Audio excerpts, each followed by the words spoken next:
But like, no, that's literally a thing where he finds necromancers disgusting So because what you're saying is that D times D and Harry Dresden would make an amazing crossover.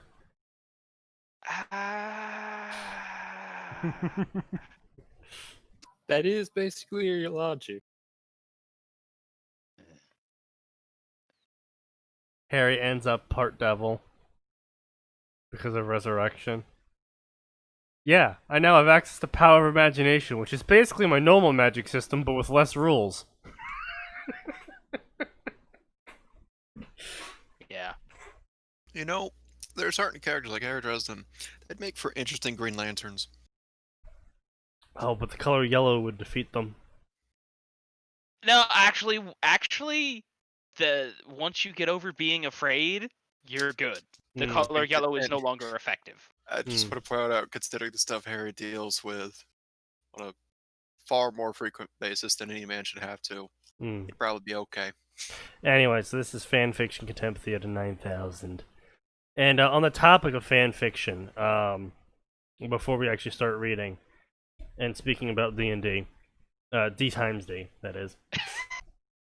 I actually went full megalomaniac in another server's writing section. Because I, within the span of, what was it, Gray? 5 minutes, completely broke the power of imagination system? It was 4 minutes and 36 seconds. Thank you, Gray. But yeah, no, no, it was only 1:36. Yeah, it was funny because we were talking about power of imagination. I was like, well, really, for power of imagination, to really get some good spells, you don't even need to come up with them yourself. You just need to like go down to the local playground and just listen to the boys argue with each other why their finger gun laser beam totally knocks out the other guy. And he's like, well, no, I actually have anti-laser gun beam armor. And he's like, well, no, my laser gun is anti-laser gun beam armor penetration. Just that level of stupid back and forth bullshit of, no, my thing is better because it counters the thing that you just made up. Just literally just listen to them and just be like, all right, that sounds like a great spell. Alternatively, make friends with a Chuny. Yeah, or that. And then someone was like, well, all those spells all sound really like power intensive. And I was like, yeah, I guess that's true. But what if you just plugged the outlet back into itself? Then you would have infinite power.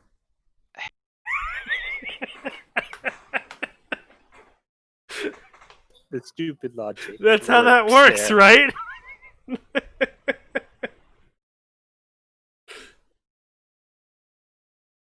I mean, they literally canonized it in that Issei literally invented a new type of energy, breast energy, arbitrarily gave all breasts this energy, and then whenever he touches breasts, he's able to use this energy.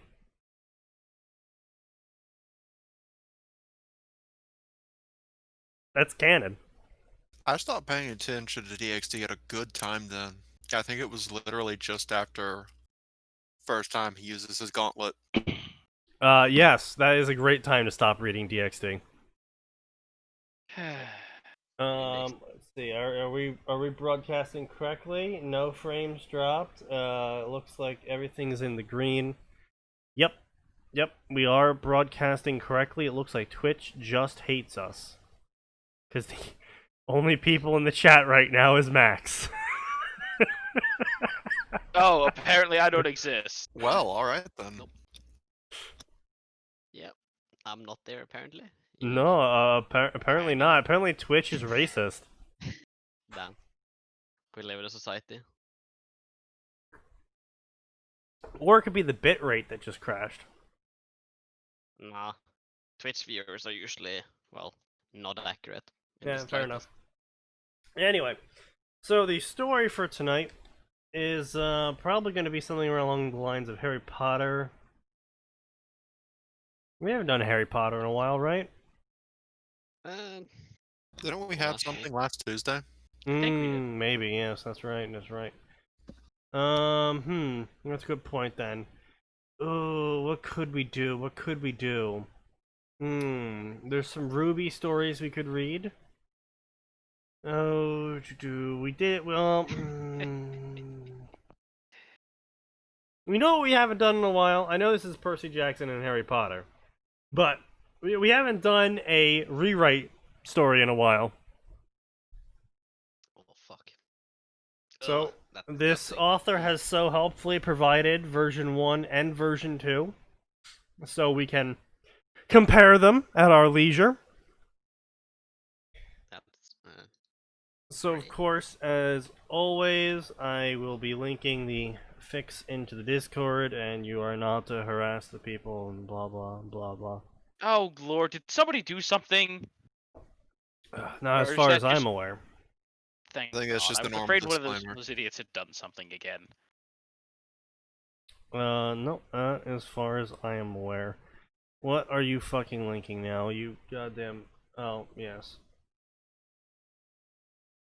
That meme. I don't know why you linked the galley and didn't just link the image. Because I It's- copied the wrong webpage. Oh, yeah. Do it. No, you saying, Max? No, the Discord seems to be a bit uppity about embeds recently from Imgur. Yeah, Yes, it's not yeah. been pleased with pretty much any embed that I've done recently, actually. Discord or not. Anyway, so as I was saying, this is a Harry Potter, Percy Jackson crossover called The Son of Athena. Oh boy. When Lily and James Potter asked a goddess to grant them a child, they had no idea that their simple wish would have so many consequences. Especially when that child is raised to be a legend. Wait. Especially when that child is raised by a legendary witch, long thought dead, genius, strong, independent, Harry times mentor. fuck. Nani? Oh, maybe it's Rowena. Who the fuck is Selena B? Mm. I don't know. Wait. Okay, yeah, here we go. Selena Beauregard, a demigoddess, daughter of Aphrodite. Okay, uh-huh.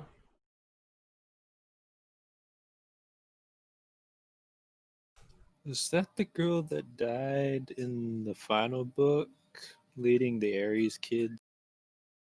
Oh, Jesus Christ. Yes, Selena did die at some point, yeah. It looks like they died in the last Olympian. Yep, that's what I'm talking about. Yeah, honestly, the longer the book series went, since I've been doing lots of research due to the fic I'm now writing, Fluff. the longer these books go on, like the farther I get into the series, the just more just out there they become. Typical. Anyway. Yes. Also, this is the most cringe thing I've ever seen in the abilities section. She Which can is... speak French because it's the language of love. Oh, that stupid thing. I knew. That is like fan fiction tier of why I have this ability. Oh. I'm gonna be honest. I hope that I hope the author just does that as a good laugh. I mean, Yeah, it here's the is. problem. Look, it is Rick Riordan, and he was very tongue-in-cheek in his early books. Yeah. Very tongue-in-cheek about like equivalencies and similarities between modern things and Greek things. I was gonna say, I will give him credit for this. He established very early on that all of Aphrodite's children can just speak French. And when someone was like, why? It's like, it's the language of love. And they're like, there's no actual reason for Aphrodite's children to speak it. Aphrodite was just like, I'm gonna make all my kids speak French. Yeah. Go. Damn. Like Ares is literally just a biker. He literally is just a biker. Well, no, he vacillates between a biker and the superly overly aggressive patriot dude that's with an AR-15 who's never actually been in the military. Except also Ares sometimes is the bad. military. I know, but that's the guy that he looks like. Yes, I know yes, Ares is yes. the military. Yes. Thank you, the Rick Radoran wiki. God damn it.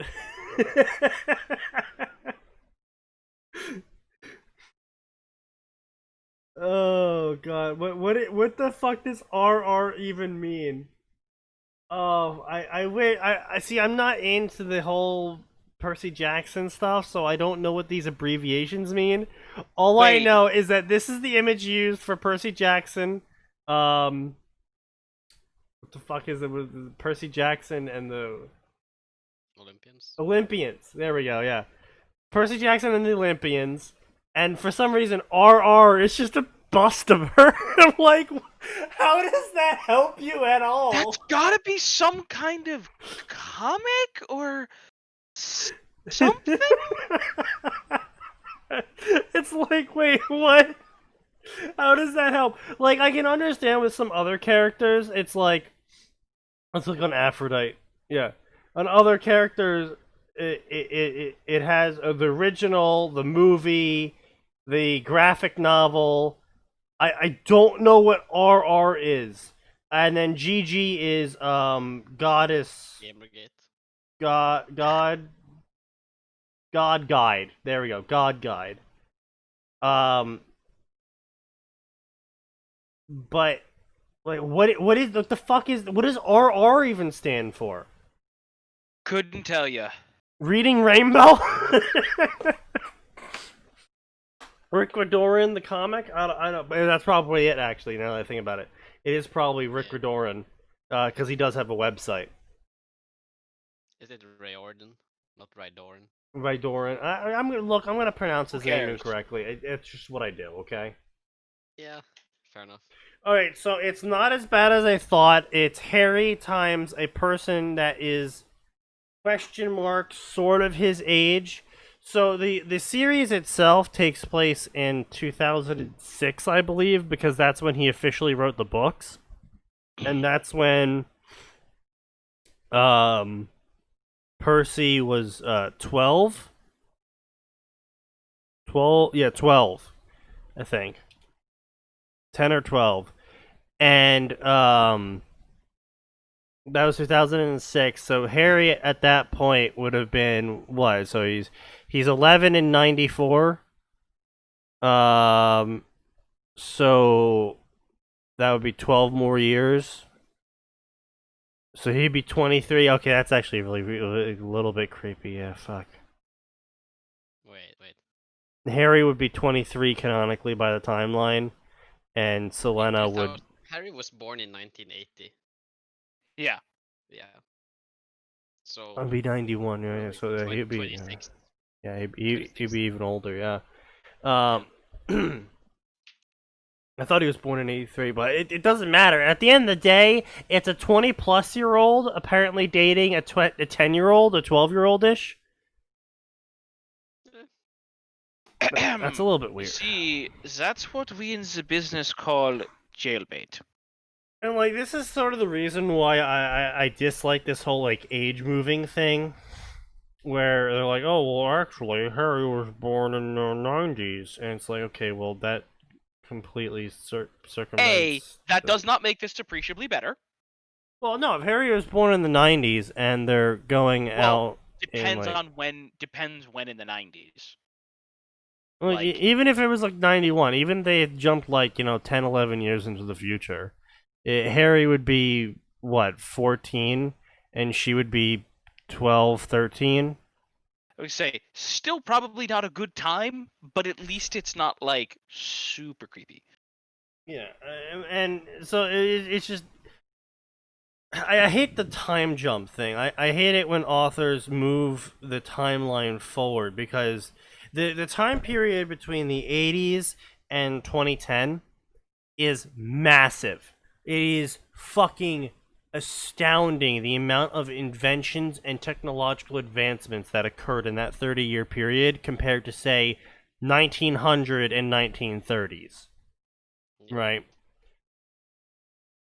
Like, the amount of things that have changed in between those 30 years is so huge that it would radically change any story.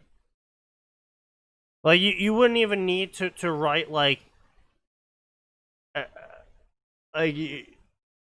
the entire story of Harry Potter would be radically different because again, you would have to age up Voldemort. You would have to age up pretty much every single fucking character and have like everyone like born, 30 years down the line if you wanted to do this whole fucking time skip thing so you could have Harry fuck one person. Because Voldemort's not gonna wait for Harry Potter. The whole reason why Voldemort was stopped the first time was because he heard about this prophecy about the kid that was being born during that time, and he was like, oh, well, I better go yeet this fucking kid. And so he went to go kill the kid, and he got stopped because he went to go kill the kid and ended up accidentally yeeting himself, right? So if that never happens, and Harry was born actually 10 years down the line, that would radically change the entirety of Harry Potter. Would. It would. But so then it's like, oh well, actually, everything waited 10 years to happen. It's like,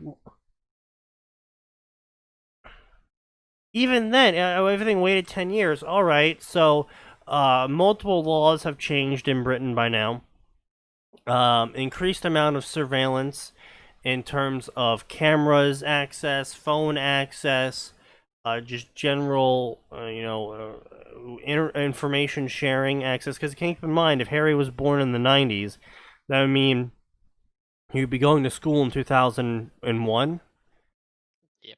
And that is way different than going to school in 91.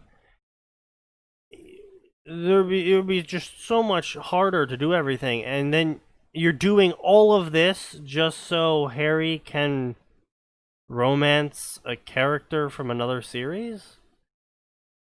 I mean, I'm not gonna knock it if you're gonna go for all that, but that's a lot of effort for Nothing. effectively nothing. Yeah. I read the first chapter of that Pokemon fic I was talking about earlier, and I'd rather read this Harry Potter PJO fic than continue it. Oh, the best there ever was and ever will be. Yeah, I told you not to read that, Andros. Goddamn idiot. That's Andros for you. Yeah, He just doesn't know what he's Andros about. stumbled upon a very cringy Pokemon fic a while back, and decided that he was going to read it, and I told him not to read it because it's really cringy, and he read it anyway. So here he is, listening to me rant about Harry Potter.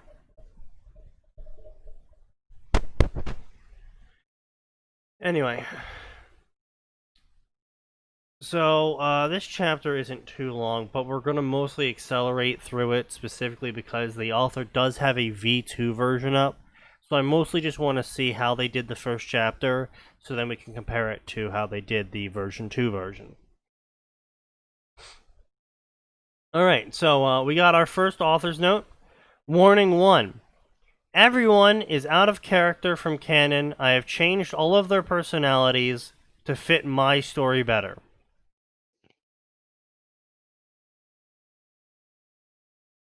That's words you really love to hear. Yes, this person is most definitely a fan of both Harry Potter and Percy Jackson. And I wish they weren't. You can tell how they are such a fan by the fact that they've completely discarded the personalities of all the characters that they are a fan of. Yep, sound logic. Sounds about right. Warning 2. A majority of this story takes place in the PJO universe. So this is a world crossover. Wait, what the hell is the PJO? That's They're- just the Percy Jackson universe, right? Yes, they're saying that this story is going to not be a world fusion, but rather a Harry Potter gets transported from PJO into Harry Potter, raised in Harry Potter, and then transported back to PJO. Oh, this. Then why is it 1991? Warning What the fuck is wrong 3, with- expect cliches. If you're reading fan fiction, you should expect cliches. I mean, yes. I mean, that's not to say that cliches are bad. There are good cliches out there, like the hero's journey. Yes. I'm just But saying cliches that can also be used in Warning good ways. 3. Yeah. I'm saying that Warning 3 is redundant. Yeah, it's obvious. But what is this story even for? What? Like, I get Sure, some no. stories are like, oh, well, I got inspired by this story, so I want to write something similar. Understandable. You know, you see something cool and you're like, I want to try that too. Human reaction. Some stories are, I had this idea one day and it seemed really neat. Okay. Some Usually it's- stories are, okay. I wondered if, what happens if X thing was different? Understandable. What does this story fall under? Because it's not I was inspired by something. It's not I had a cool idea because the what if of this story, and I can't even call this a what if. Yeah, what if everyone's personalities was different? It was taking place 10 years in the future, but also everything that happened in the previous 10 years is happening now instead of in 81, and Harry Potter was actually from the PJO universe and then came to the Harry Potter universe to become Harry Potter and then went back to the PJO universe. It's like, Hang on, What? Can I just digress for a moment? Every single time I hear PJO, I immediately think Percy Jackson Online. Yeah. For some reason, I think I'm like, Jackson is there some Online. kind of Percy Jackson MMO I don't know about? Because if there is, I'd actually like to get in on that. I honestly, I kind of would like to, like, yeah, choose your godparent, and then it's like, that's your class? Instead of class. Yeah. Yeah. Yeah. Or do some survey thing and then you get Or or some or just be like, you know what? It's gonna roll like a D1000, and if you're really really lucky, your dad is Zeus or Hades or Poseidon. and then you're always hounded. Yeah, be like, hey, listen, this is the hard mode character. Or make it like almost do like a Star Wars Galaxies thing. Be like, no. You gotta make it to the end game content before you get to start as one of those kids.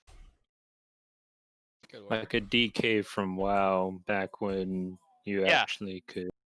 Or, like I said, back when Star Wars Galaxies was like, if you want to be a Jedi, you have to fight this max level creature in a cave with hundreds of other people trying to get it, and maybe you'll get the drop. Work for it.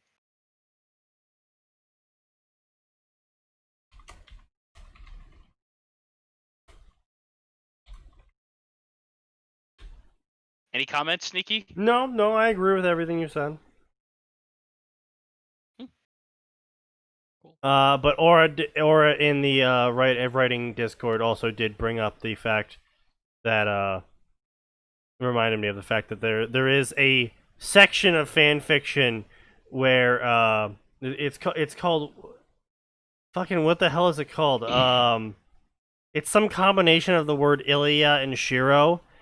And the premise is at the end of Heaven's Feel, the true ending, Shiro dies and Ilya uses the dress of heaven to grab onto Shiro's soul and the theme of this section of fan fiction is that she either recreates her body or puts Shiro's soul into her body using the true magic. And so it's just Shiro, but he's running around in Ilya's body. And it's stupid but hilarious. Okay, but like I would actually kind of read that also. Yes, I know, right? Because it's one of those things. Because half the fun would be watching Shiro deal with this nonsense. Like, come on, can you imagine Shiro trying to explain that to Rin? Exactly why it's funny. Yes, I know. I'm agreeing with it. I'm like, yes, the humor here is readily apparent. Assuming assuming they can accurately write Shiro, it's really easy. Okay, Rin, it's Shiro. What? No, you're that little girl with the berserker who tried to kill me. No, I'm really not.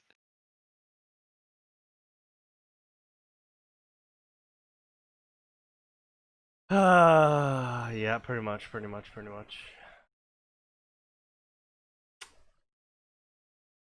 Anyway.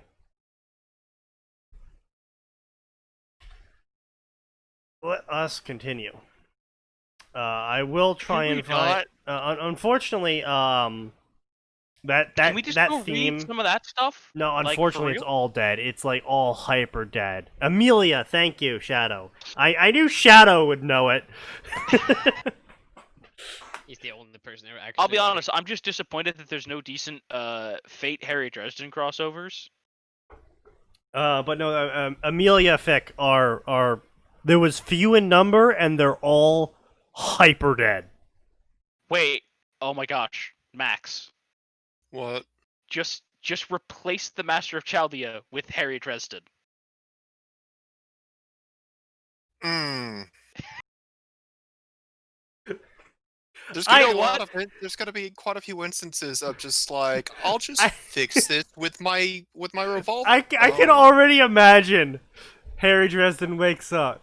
Harry, you're the Master of Chaldea, the only hope for humanity. We need you to go around to time and space and rescue the rifts from tearing humanity apart. Fuck! Oh, by the way, we should it should absolutely be that like halfway through the singularities, he just summons Lash. Yeah, I wholeheartedly approve this. Max, get on it. Chop chop. Listen, Why I'll do write these this with ideas you. always I'll write this call with you. me? Oh, I'm sorry. Who was it that was just bragging about his writing prowess? Compared You to did. you, yeah. I didn't compare myself to anyone but you, Sneaky. Exactly. Listen. Chop chop. I would no, but Max, sneaky I stupidity can't aside, trust I Atin will... to write a single fucking word. Oh please, like you could be trusted to write anything either. Excuse you, I have written a 2,000 word fluff chapter and I will not be taking your shit. He When? did. When did you write it? Literally Yesterday. today. It does exist. Yesterday. Okay. You did send me the link to it. I will read through it when I'm done doing shit in New Vegas.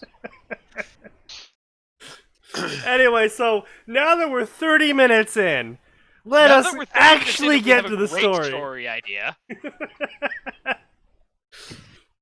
Like, I'm okay, sorry, yeah. So all I can think haven't of now told is you the Gilgamesh idea yet. looking at Harry Dresden and being like, just seeing a revolver and being like, and pulls out the original revolver.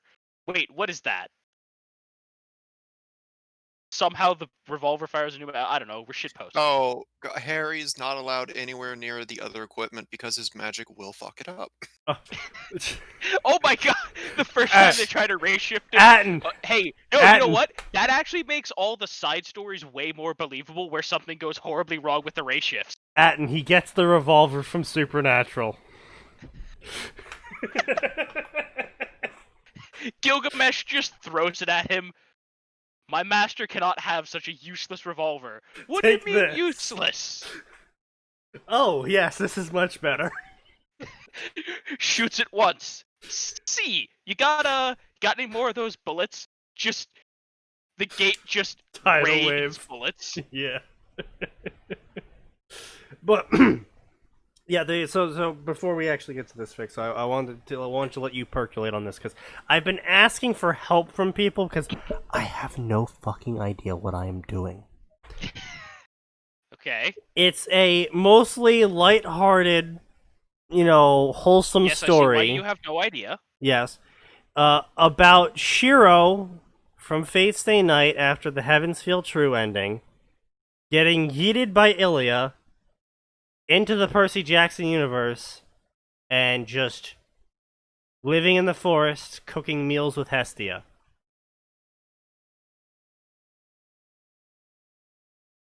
Let's put it this way. He asked me I was just saying, to listen, look. if you want to take it to the maximum level of shitposting, No, I want Put- to write wholesome fluff.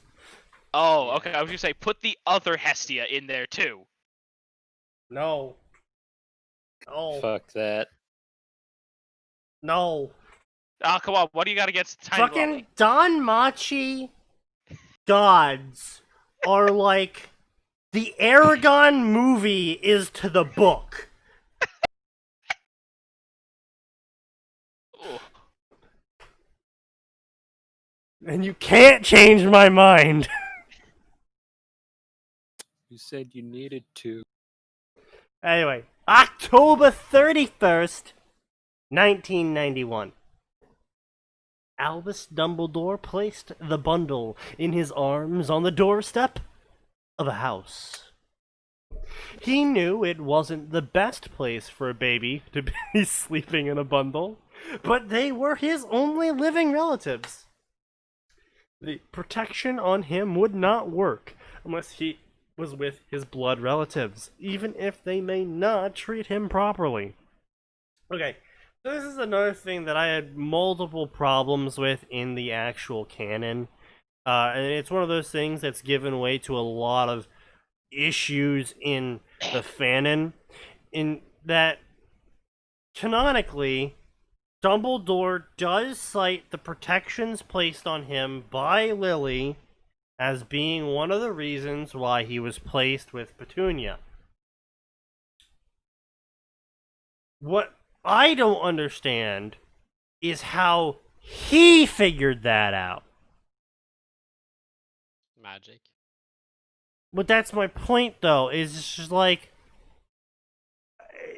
we don't know of any spell or ability in the entirety of Harry Potter that actually tells us what a spell does or any of the criteria.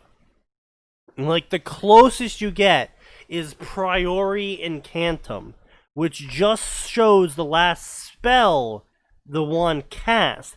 Doesn't even show the name of the spell or anything. It just shows the spell being shot from the wand and what it did. So if you don't even, like, if you shoot someone and it doesn't show any reaction to that person, and someone does Priori Incantum on the wand, as far as everyone knows, you shot some spell that has an unknown effect on a person. And no one knows the name of that spell or what it does. That's as close as you get in canon to magical investigation. Also, Yeah, more what or less. is, like, what's to stop someone from just going, like they're getting captured and just go Priori Incantum?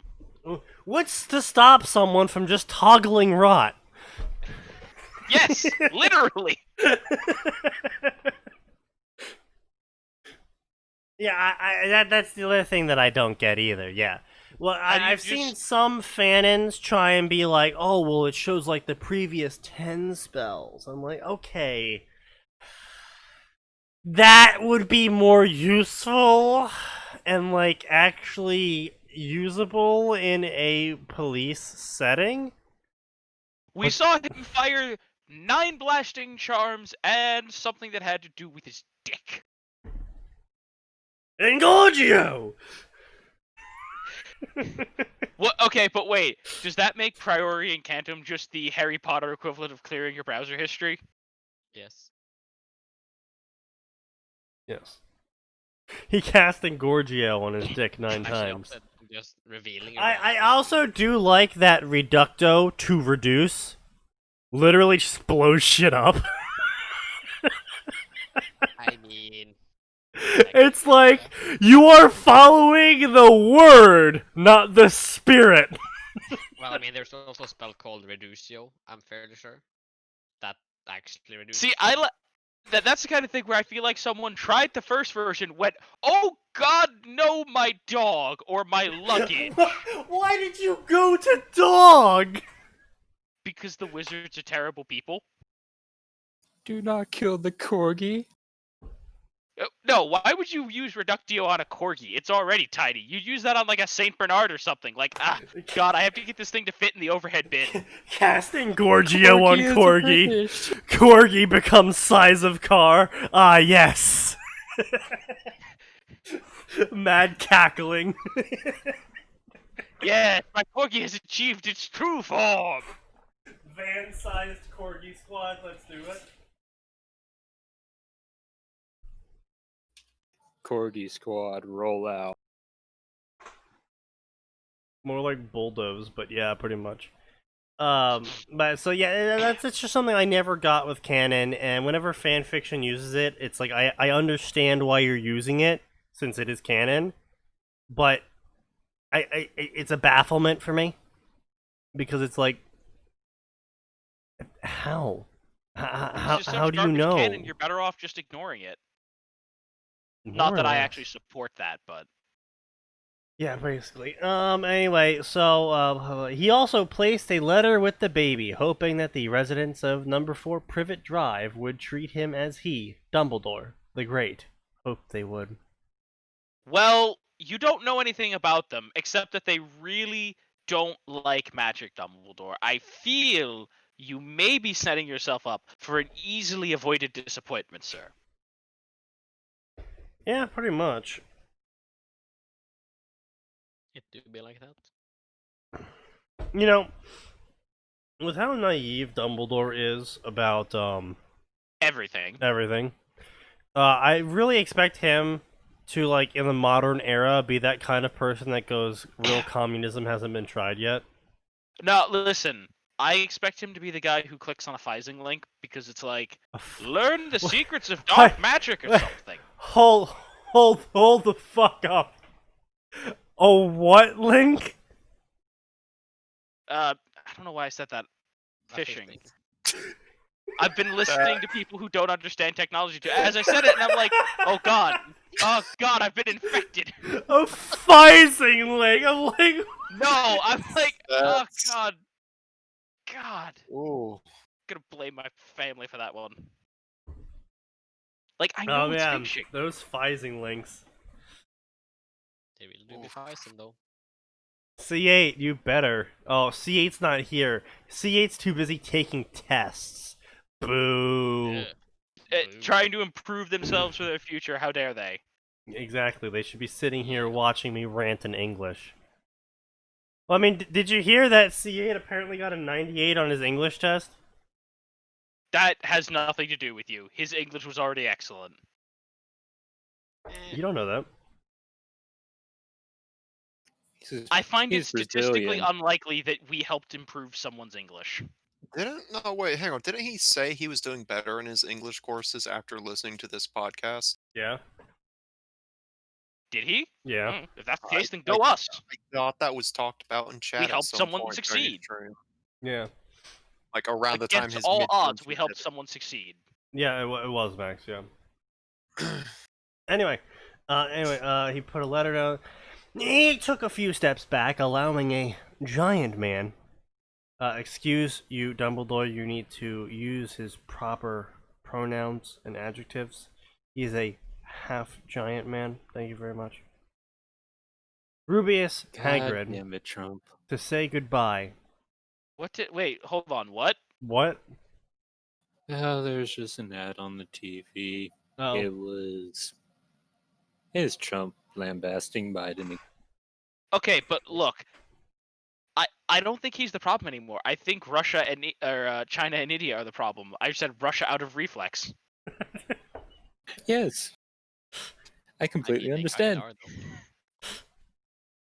though. Oh god, we aren't even halfway through June yet, and it's just like, yes, all these things might be killing us. It was said best by, I think, Lou. 2020 is basically a Dark Souls. Oh, We please. just hit the Dark second Souls is stage. winnable. Dark Souls boss with multiple phases. Dark Yep. Souls game. Yeah, but we can't, Every month the boss fight. what's that fucking, Max, what's that term where you skip shit? Sequence break? Yeah, we can't sequence break years, Arn. We can't sequence break 2020. I mean, actually, you know what? That's probably what the assassin of Franz Ferdinand thought.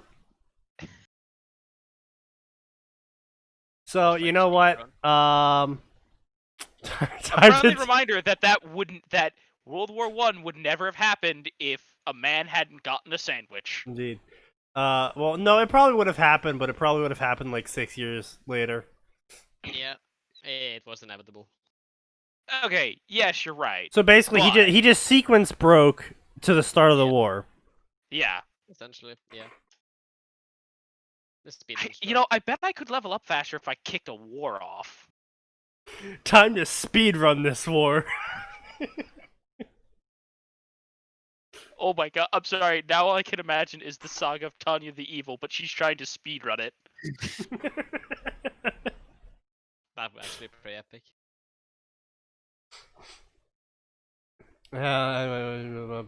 Finished war. Yes, here we go. Right hand win, blah, blah, blah, blah, telling him it was a bad idea, Dumbledore's plans.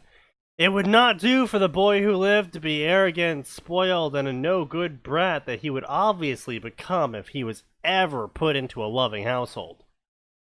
And therefore, he would come to Hogwarts weak and malleable, not independent and strong. That's why abuse is good.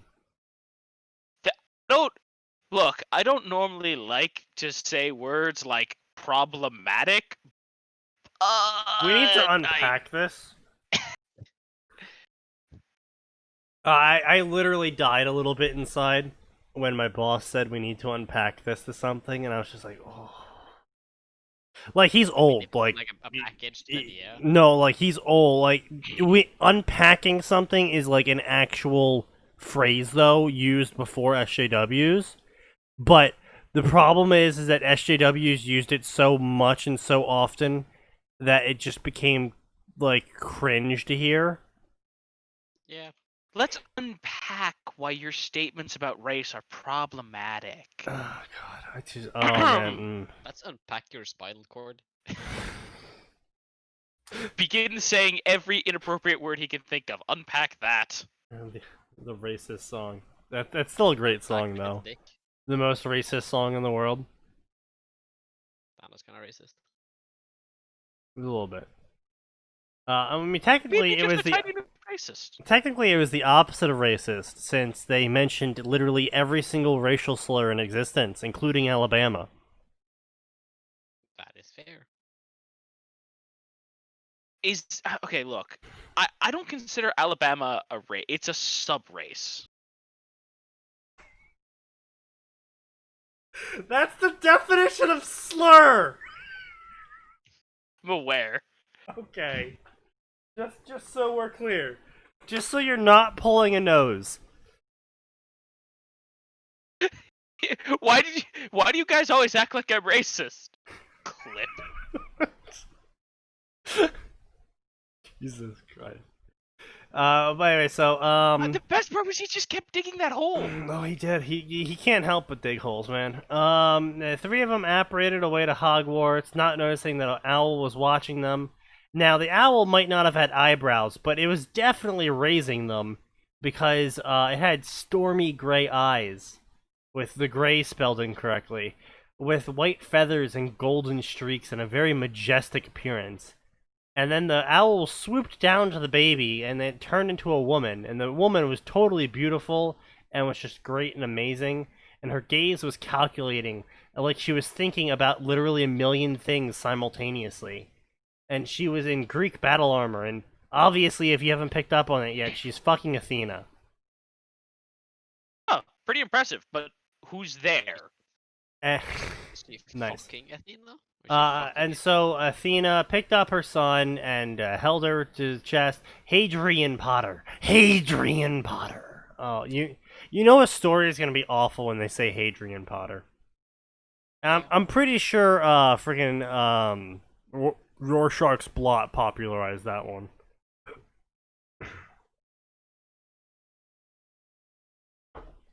I hate that guy. Nah. He was based from two mortals, James and Lily Potter, who attracted her attention when they participated in a chess tournament.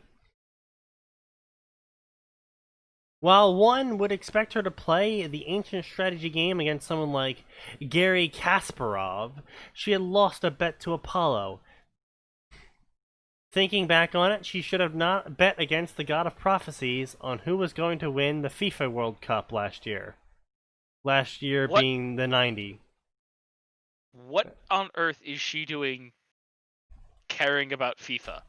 No, so modern gods and PJO bet on shit like that all the time.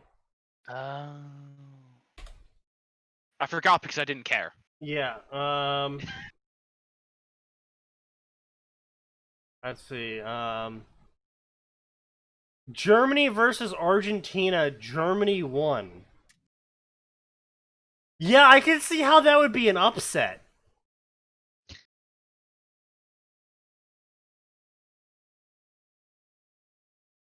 But surely isn't it cheating if he's the one who like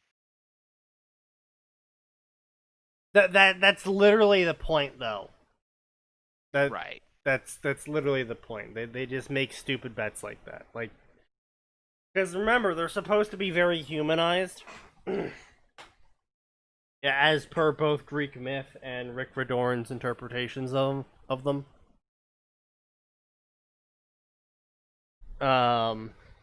So anyway, she lost a bet against the god of prophecies, but the sunburnt idiot was playing on her pride. As a result, she had to play chess at a local chess tournament in England. That was also part of the bet. When she reached the final round of the exceedingly boring tournament, she had to fight off against a red-haired, emerald-eyed woman called Lily Potter. Like we don't know what the fuck Lily looks like, okay. And she almost managed to beat Athena. Or, well, rather, aboard Athena, who was underestimating her severely. But nonetheless, Athena was impressed by Lily, to the point where Athena revealed that she was a goddess, and would grant her wish. Jesus. Athena wouldn't do that.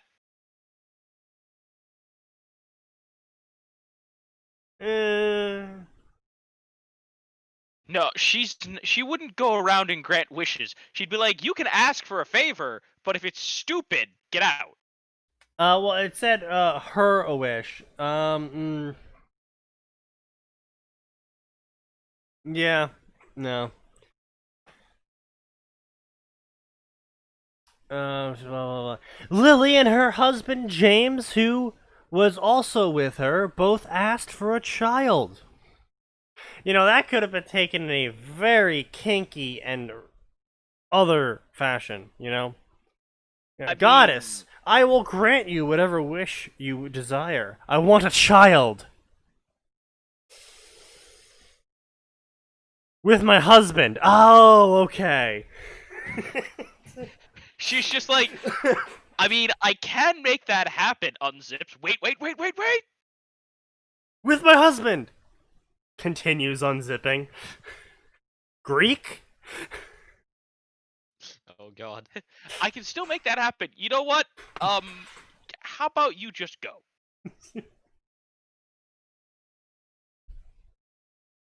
Blah, blah, blah, blah. But while she would have pulled an I Am Virgin Goddess card, James Potter knew of her ability to create children out of her mind, because he was also a demigod and he was the son of the goddess of magic. Then he should have been the most magically potent person in existence. Yeah. And Athena already did promise them whatever they wished. Also, I do want to point Not out. very wisdom-y of the goddess of wisdom. Also, just Yeah. a point of order. Yeah. Harry Potter would still be 1/4 Demigod, yeah. hectate. Yeah. Like, that's still correct me if I'm wrong, but isn't even being a quarter demigod still sometimes enough to get you into the camp?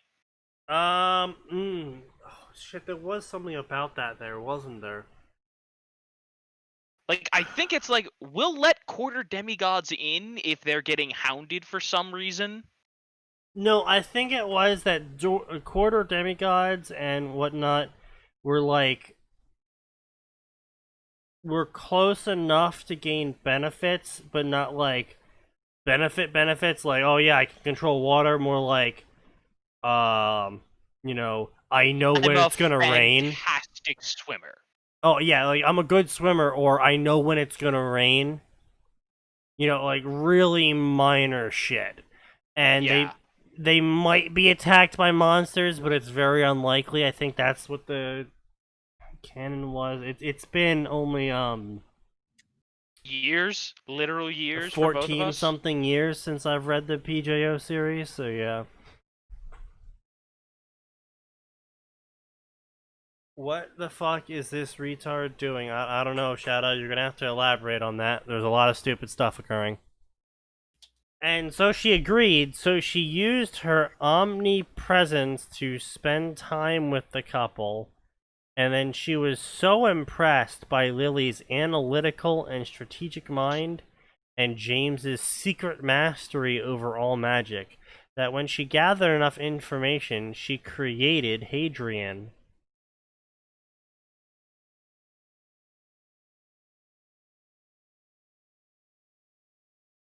I am feeling physical pain right now.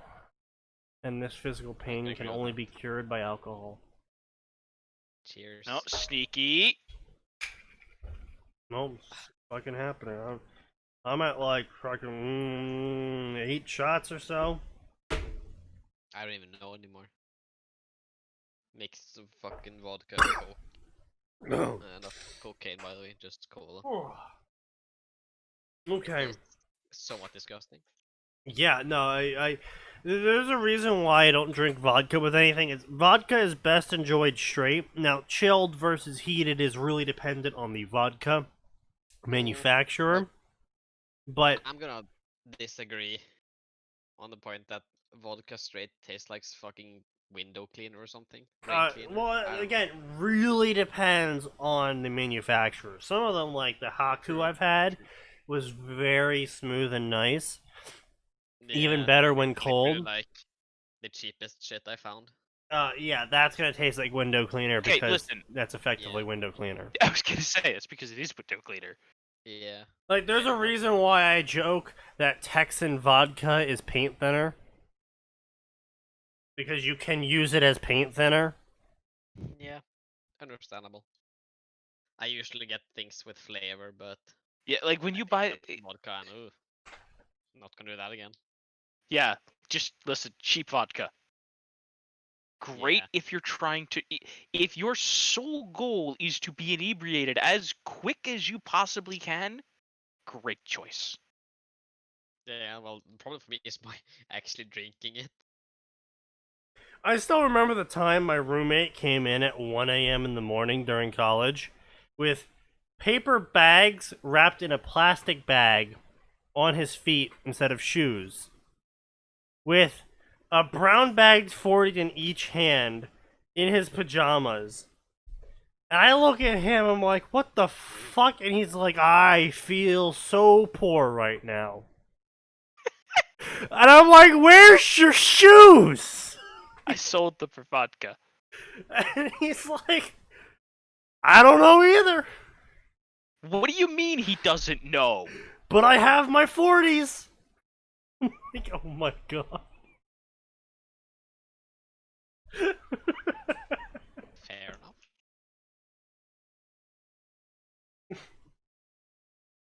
So, to those who are unaware of alcohol in America, a 40 ounce is basically piss in a bottle, It is the worst tasting, quote, beer you will ever consume in your life. And it's 40 ounces of it. But it also costs like $2. Understandable.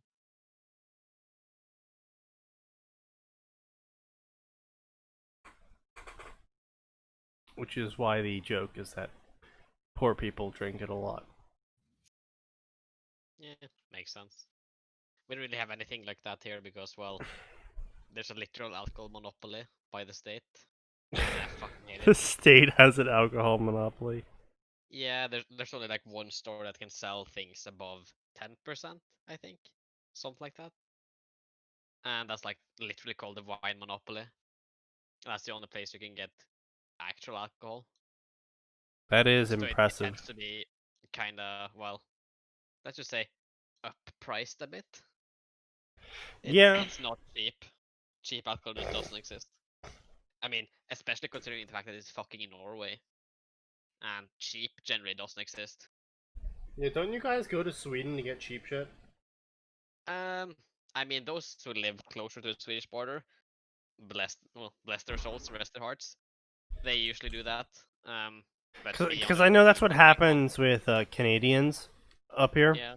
Is that Yeah. shit's so expensive in Canada, it's literally cheaper to drive over to the US, pick up Yep. shit, and then drive back and pay the toll tax. Yeah, To that... there's literally something called Harry shopping. That's Oh, just God. like the act of going to Sweden and buying shit. You know, the fact that you Disgusting. guys needed to come up with a term for that. Yeah. I know. Wish we didn't have to, but here we are. There's some other really silly shit out there in America, like Pennsylvania and New Jersey, for example. In New Jersey, it's not illegal to own fireworks. It is, however, illegal to sell fireworks. In Pennsylvania, it's not illegal to sell fireworks, but it's illegal to own fireworks with a Pennsylvanian license. So, literally across the border, like right at the edge of the border between Pennsylvania and New Jersey, in South Jersey, there is a warehouse-sized fireworks store that only sells to people with New Jersey licenses. Damn. Oh yeah, no, there's a thing in Illinois, right, where you cannot buy fireworks in Illinois for for personal use. You can own them, but you cannot buy them. Well, guess where you can buy them? Indiana.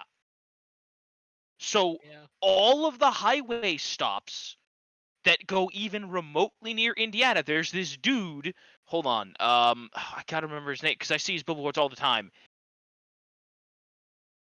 But it's just like, come get fireworks off this exit in Indiana. Yeah. Yeah. Like, I was in Denmark a couple years ago, and we went down to Oh the yeah, German that's border. sorry, that's right. It's literally Uncle Sam's fireworks. Fair enough, America. Yeah, but there's like just across the border from Denmark to Germany, there's this massive fucking store. Well, Oh yeah, super. no, it's crazy cat. Like, okay, Super- listen. yeah. So here's the thing, right? I'm gonna link something to you in Google, Sneaky. Just go ahead. I mean, I'll just link it in Fic9K so everybody can see it. But you can just go ahead and show the stream, right? Zoom out a little bit so they can see on the map where Chicago is, and then they can see exactly where all the fireworks stores are in Indiana. Yeah. That's it's a lot of fireworks stores right next to each other. That's a fair few, yeah. Good business, I guess.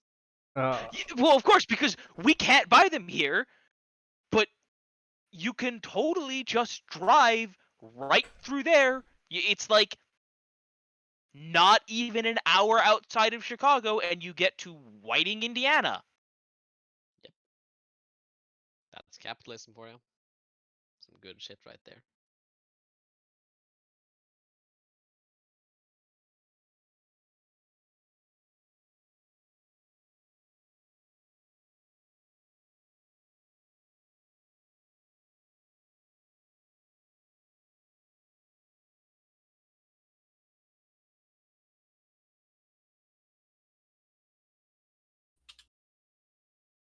Indeed. You know what?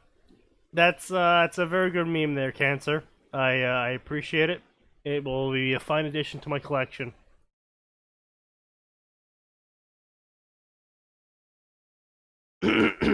So for everyone else, I'll just repost it over onto our server in the shitpost Thievery in corner. action. We're getting a live front seat view of thievery. Yeah, meme acquisition in motion. Yeah. So, yeah, so anyway, Athena was brought out of the flashback, Hadrian woke up, blah blah blah, eyes were gray and green. Okay, so this is another thing I dislike here. In PJO, the Rick Dorn specifically mentioned... On the link forcibly disconnects me.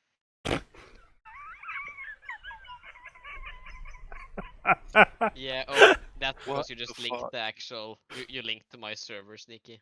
Oh wait, what? I'll get the actual link. Moron! What? Yeah. Because I you didn't can even link know you could channels. do that! You can link the messages, like, watch this, hang on. What? Alright, unlink that, you idiot. Yeah, I just did, check the fuck link in the off. chat. It'll take you to the FFCT9K channel. Oh, God. So yeah, Sneaky just literally linked over to my server. Fuck off. But I Galaxy guess you Rainbow. probably already know me. So.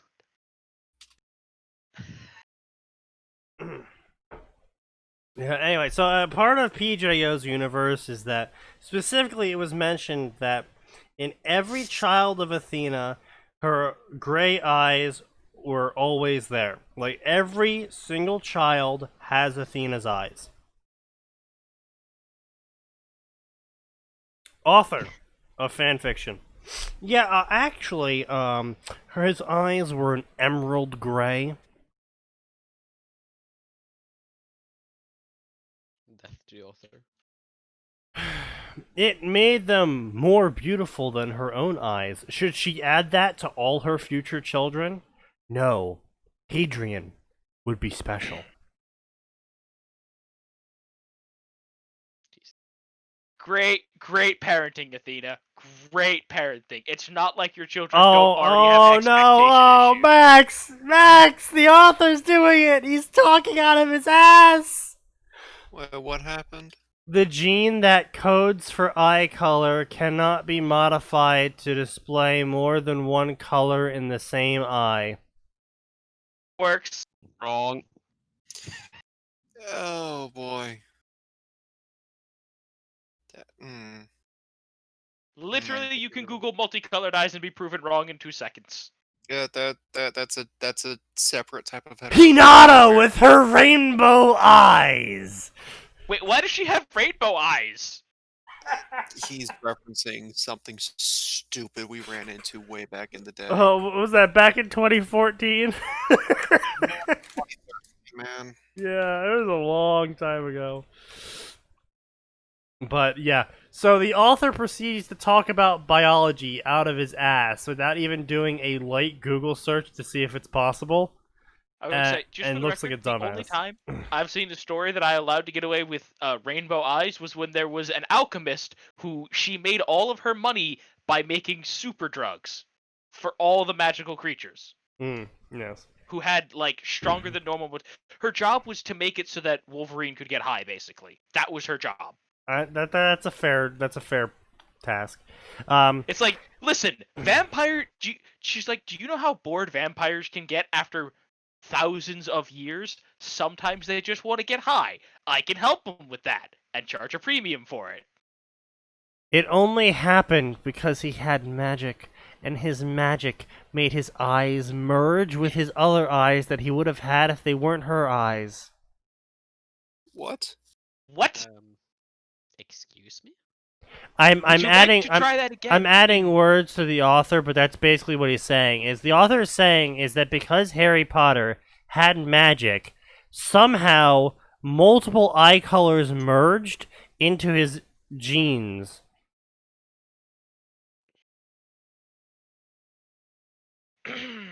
Yeah. I see. Besides, Thanks. Athena never played around with the human genome. What?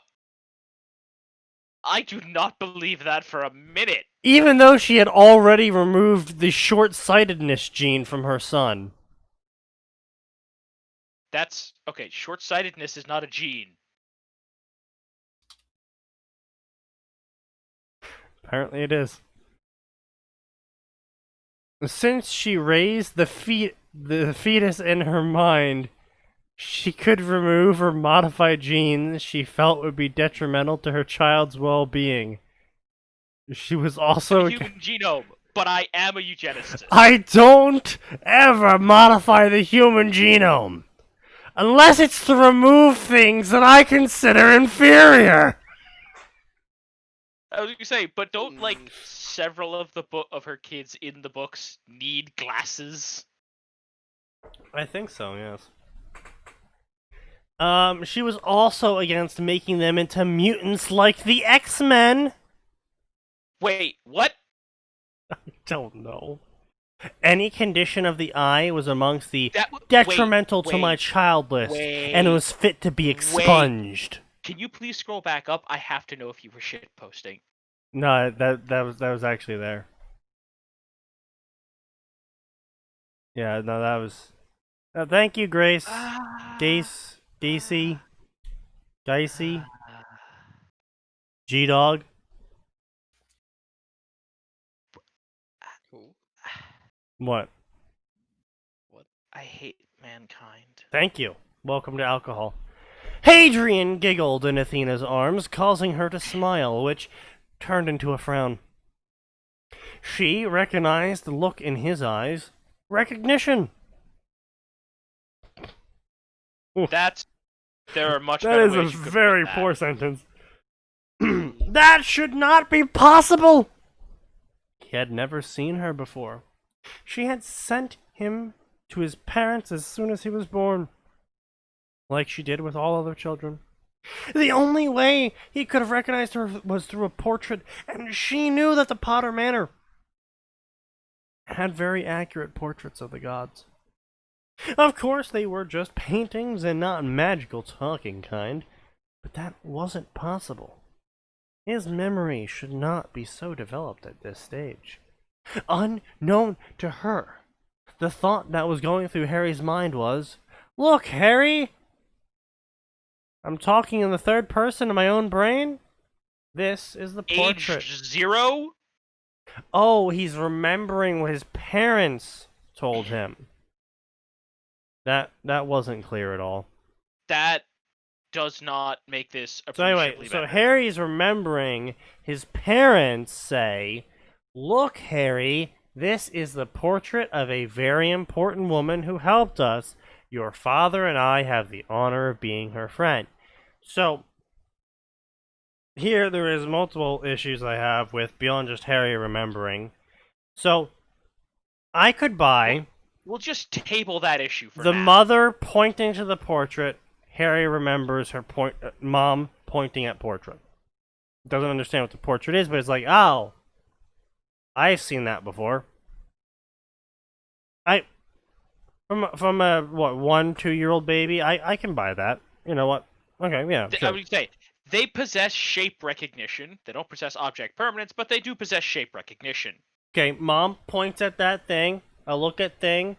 Now thing is holding me. Okay, fair enough. But no, Harry remembers both the fact that his mom is talking, the exact words, and yes, I know, it's canon that for some reason Harry remembers the entire conversation on the night his mom died. But we're gonna ignore that part, because I also have a problem with that. But anyway, so Harry not only remembers his mom pointing at this portrait, but remembers her saying it's very important, the woman helped us, and we have an honor being her friend. Like, all of that should have been absolute gibberish to Harry. Beyond maybe the word friend. Like, I could buy friend being a word he knows at age 1 or 2.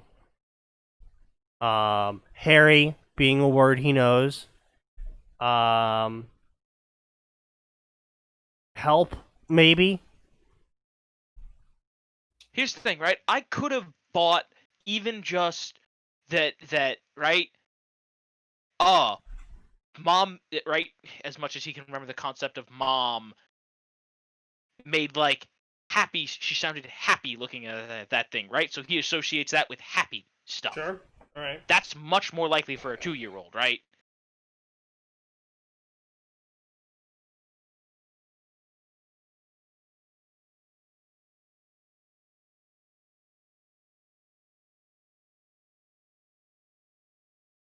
But no, apparently we have Harry Potter, the super 2-year-old.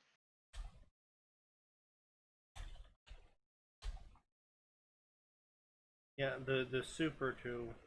Super 2, indeed. Anyway, filing it wait, away. Sneaky, I figured it out. He's got 2 parts of demigod in him. One for magic, one for wisdom. His parents are potters. Clearly, he just inherited a 20 int stat from his parents. Now that would Max, be Max, something. It's the ultimate in Fire Emblem. This kid was specced into magic from the day he was conceived. Robin is pleased. Oh boy.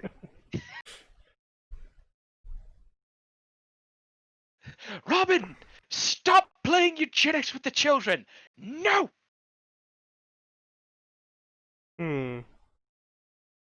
Professor plays extreme genetics with children. I appreciated that about Three Houses. There were no weird forced children in there, and I didn't have to feel like I was playing eugenics when I did Paros. You two need to get together so your future child will be a shield smasher class. What? All right, listen, Sully. You have fantastic strength growth and decent defense growth. Kellum has decent strength growth and fantastic defense growth. You two need to have a child. What? What did you just say? No, come on. It's for the good of the army. Krob will appreciate it. Yeah, no, it's the author's probably going to make use of that Hecate inheritorship at some point. Make Harry super good at magic. He's gonna get to Hogwarts and know all the magic. Yep. Now, see, I would be okay with that if, like, he breezes through all of the actual, like, magic classes, but, like, all the stuff involving, like, potions or, like, having to write down, like, theory for spells. He's just like, I can't do this. I just shake the wand and magic happens. No, theory because of Athena. Yeah. Anyway, so, filing away for later, she ran a finger over his lightning-shaped scar, lulling him into sleep. What? Someone tried to cheat death, eh? Oh, well, it seems I'll be owning Thanatos a favor. And so Athena stole her son. And then Athena and Harry appeared on a riverbank. Blah blah, Thanatos, a house made of bones, blah blah blah blah. Conjured a blanket to wrap him. Thanatos walked out his door. He was a 6-foot tall, super buff man in a dark robe. Athena knew this is his sleeping robe. And it says on it, "Please do not die while death is asleep," written on his chest. His ever-present scythe was draped over his back, and the silvery black Stygian iron blade of the scythe glowing softly yet menacingly. Lady Athena, Thanatos said in a deathly rasp of a voice. In a deathly rasp of a voice. Deathly rasp. What? What's that even sound like?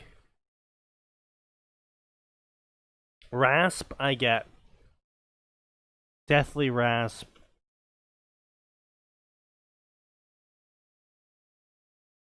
I guess. Yes, but no. What do you require me for? Take a look at my son's forehead. Thanatos did so. He did not like what he found. A shoal shard, that would mean a mortal was trying to cheat him. Cheat me, I'm the god of death. I am going to. Why is Athena glaring at me? Oh, the little one is crying. Good thing I was talking in all caps earlier. That's how you know I'm serious.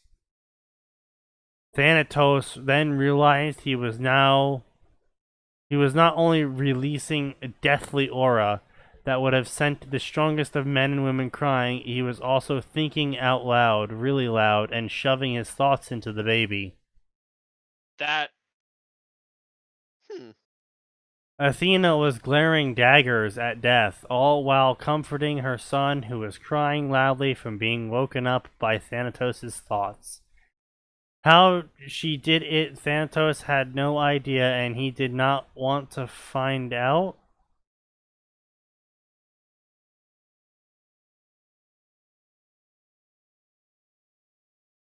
What? How did she do what? Glare daggers at someone? Speaking of glaring daggers at people, so I was laughing today at work, and one of my coworkers just turns to me and goes, "Why are you laughing, and why do I suddenly feel less safe than I was 10 seconds earlier?" That's because you're a terrifyingly psychotic human being who should probably be in an institution. Oh, probably. I still don't understand this sentence, though. So he simply, parentheses, and painlessly, and that could have been a comma, extracted the soul shard from Harry's forehead and walked, parentheses, ran, back into his house, knowing that the goddess of wisdom was still glaring at him. Okay, so this I don't understand. Why would she owe Thanatos a favor? At best, it Thanatos would be would a owe her. wash. Yeah. Like at worst, it's a wash because Thanatos is like. I think it's because gods in PJO aren't supposed to directly interfere in their child's lives. And by her bringing him directly to Thanatos, she's directly interfering, and it's sort of like I'm doing something I shouldn't be doing, don't tell anyone else sort of thing. I mean, but like, But as you said, it would be more of a wash since the whole soul shard thing is his job, but she is also directly helping her son. like at best he'd be like, okay, I didn't know somebody was pulling this shenanigans. Now I know. I won't tell anyone that you did this because it's your child. Right. Exactly, and that's why I don't understand the whole fucking favor thing. So yeah, no, he even forgot to send the shard into the soul regenerator, quote, trademark, quote, to begin reconstruction of the soul as more and more shards would come into his, parentheses, Hades, domain.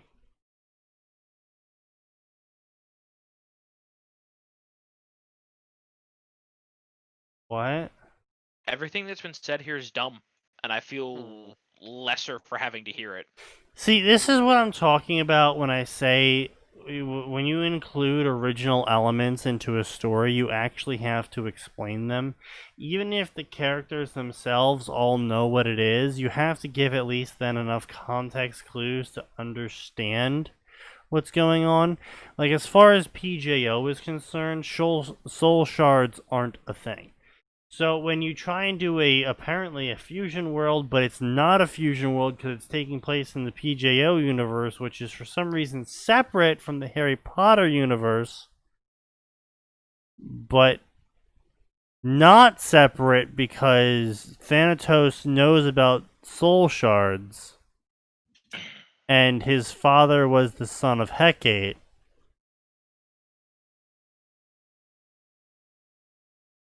I think this author is using a lot of words that they think mean things that they don't mean. I think would the author believe should that. Stop using words. Someone should revoke his word license. You are forbidden from using words. Thank you. Have a nice day. By the order of the British Empire, you are hereby revoked of your word license. By order of the British Empire, you aren't allowed to speak English anymore. What? You can't just do that. The Queen signed the order, and now that Hail you've the officially Queen of been England! served, Sneaky. As soon as they get officially served, you can't. They just stop being able to speak English. Such is the power of the Queen. Indeed.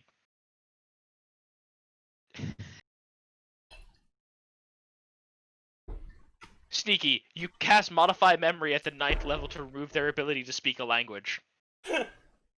How to counter wizards.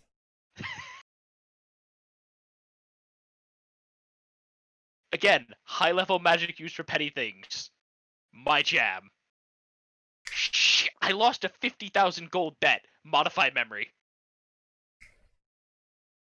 Haha! I won that 50,000 gold bet.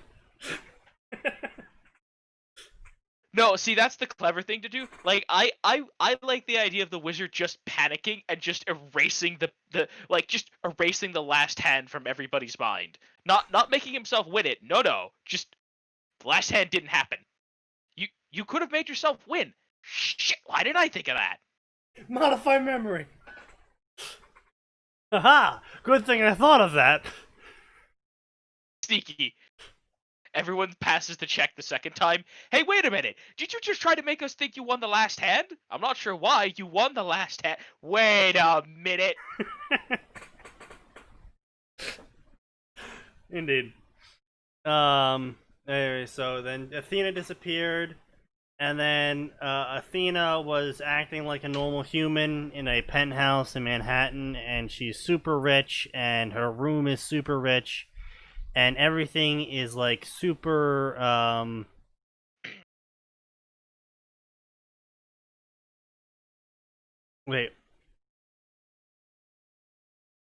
Wait, what? Oh, okay, so it's not Athena, it's someone that looks a lot like Athena, who is the daughter of Athena, and she's uber rich, and her brother was some other super mega smart scientist who died. And the magic portraits were arguing behind her. Blah blah blah, blah. It's Rowena. And Godric Gryffindor. Rowena is the of Ravenclaw, the founder. Yeah. This is Rowena, and she is not dead after several thousand years. And Godric Gryffindor, the son of Zeus. Huh? Just 1,000. Yeah, I'm sorry. Just 1,000 years. And the blah blah blah blah Godric, yeah, so yeah. Blah blah blah blah blah blah blah blah. Slytherin, son of Hermes. So yeah, apparently everyone important in the magical world is actually a demigod. Imagine that. I mean, that one at least kinda tracks. I mean, I guess, but why does it say that it's taking place in the PJO universe then? It's not.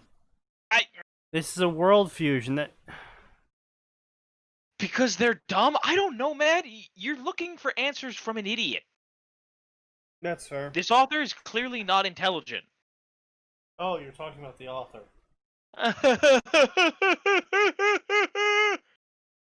Funny joke. So blah blah blah, daughter of Apollo, blah blah blah, greatest medical witch ever, blah blah blah blah blah blah. And where was the fourth founder? She was still alive. She was still alive because Hecate, the goddess of magic, hired her as a servant and was now a demi-immortal. As in, she could be killed but wouldn't die to natural causes. The So catch, she's an elf. the catch of this sugar-coated deal was that she had to remain a virgin. Oh no. Truly. No, no. Such a burden. Foreshadowing. Okay, You- I mean, You listen, live there's some forever, but you have to remain a virgin. Okay, listen, with the way Zeus decides to just do things, that might not be as easy as it sounds. A entire community begs to disagree with you.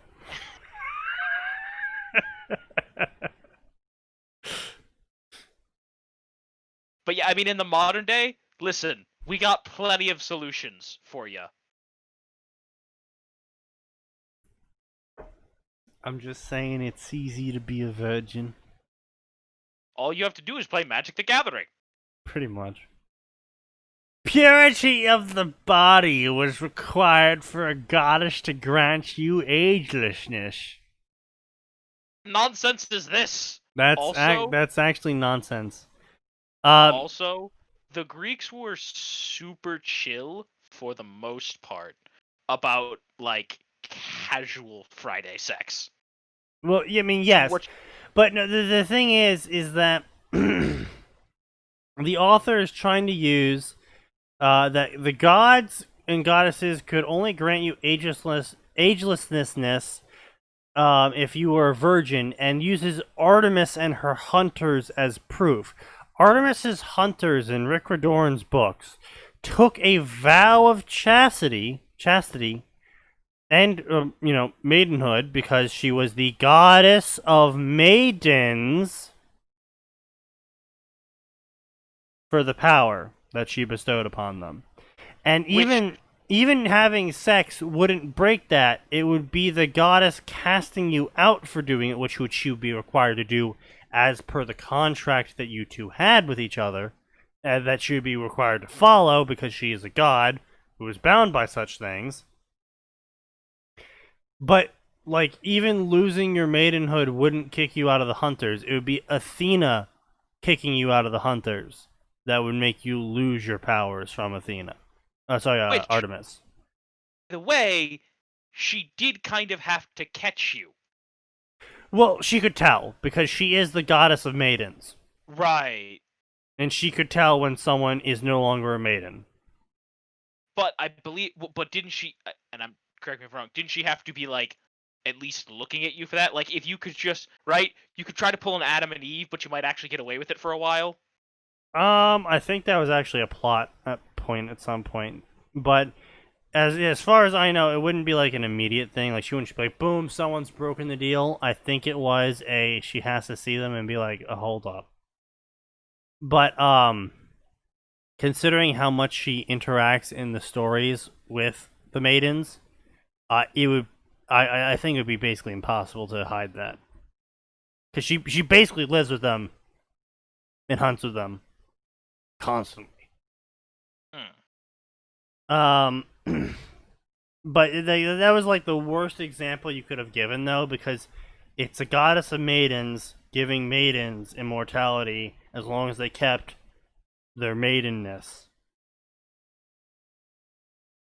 That is not a good example to use when you're talking about giving immortality to someone.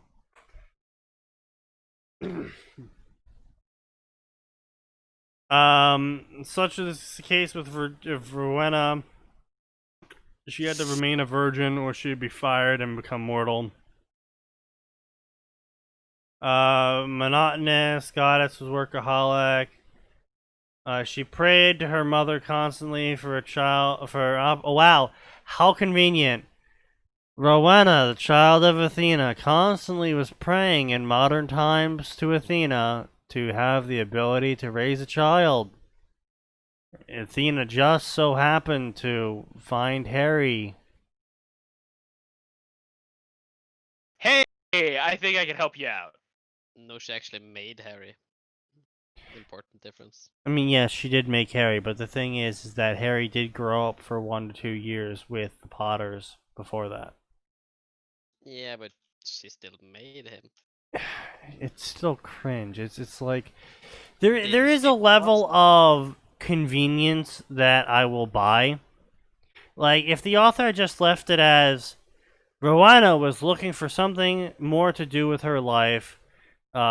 In the modern times, lots of things were being taken over by other shit, and so she had less work to do, and she was growing more bored by the year.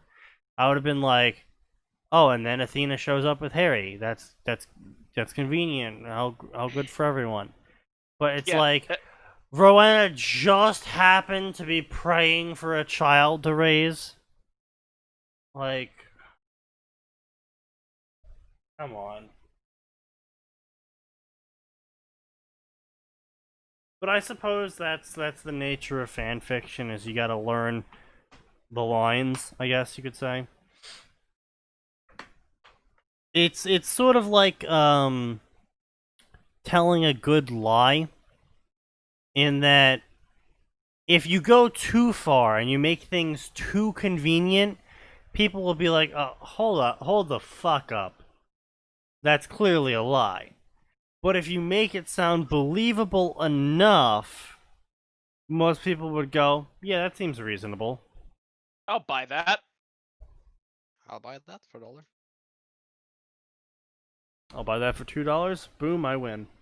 God damn it. This one's just a I've been fucking scam. quite monotonous, blah blah, but patron goddess, blah blah blah, siblings, blah blah blah blah, goddess connect to goddess, blah blah blah, i.e. witches, wizards. Not much there to do except send a bi-monthly instant message about how Wizard World was.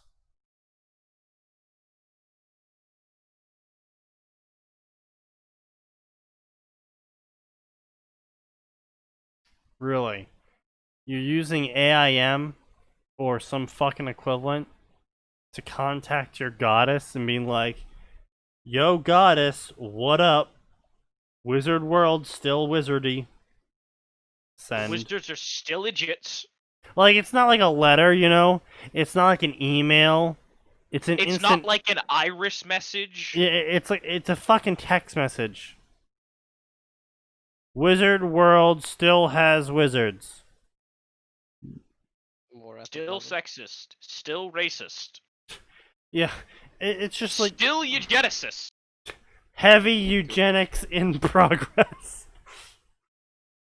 But it's just like you. No one would ever take an actual full length report about the status of anything over an instant message. Like, Max, would your boss appreciate you just texting him, being like, or her, just being like, students good, enter. And like, that's your report for the day? That's all you're contacting him with for the day? Is students good? I think she'd be very confused.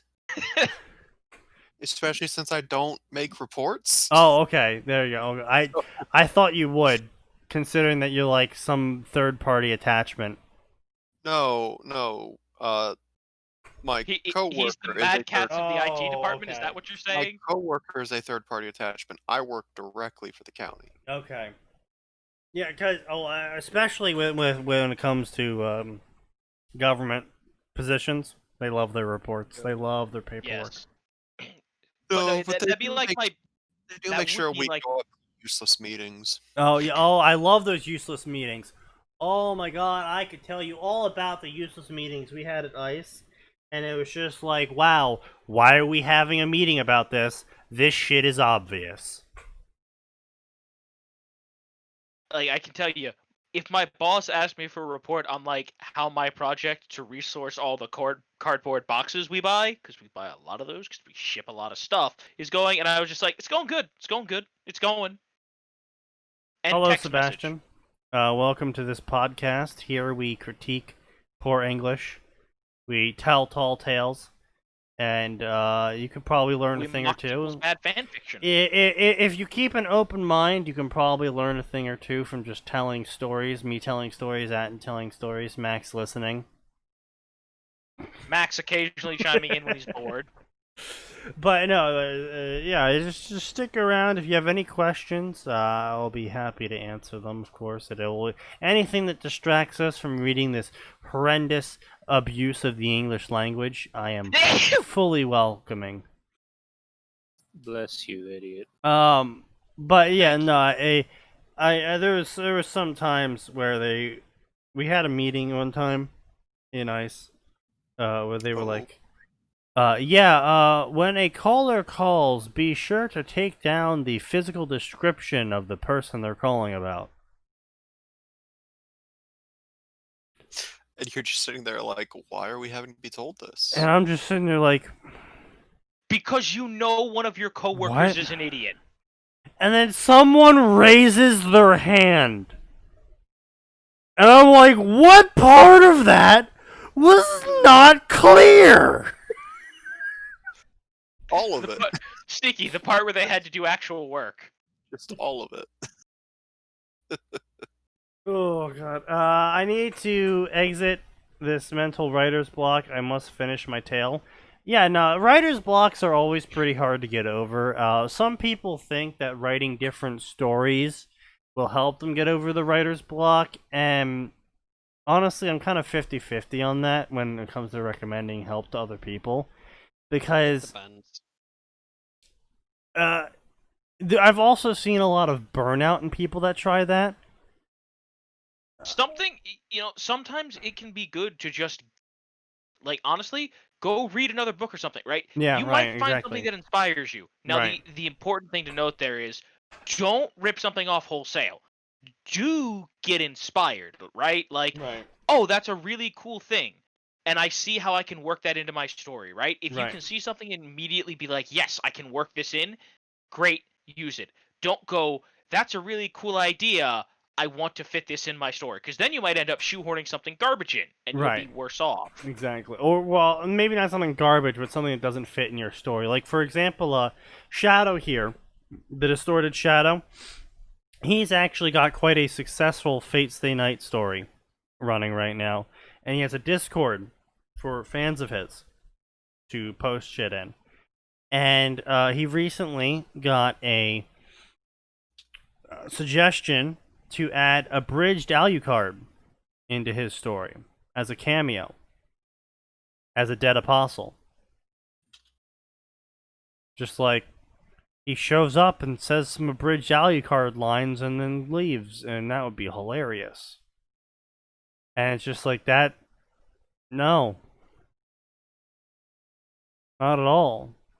And Phenomenally dumb idea. it's a phenomenally dumb idea. Because what a lot of people don't seem to quite grasp is why things are funny. They'll hear the joke, they'll laugh at it and go like, yeah, that's pretty funny. But they won't, when asked to explain it, they won't understand why it's funny. It just is.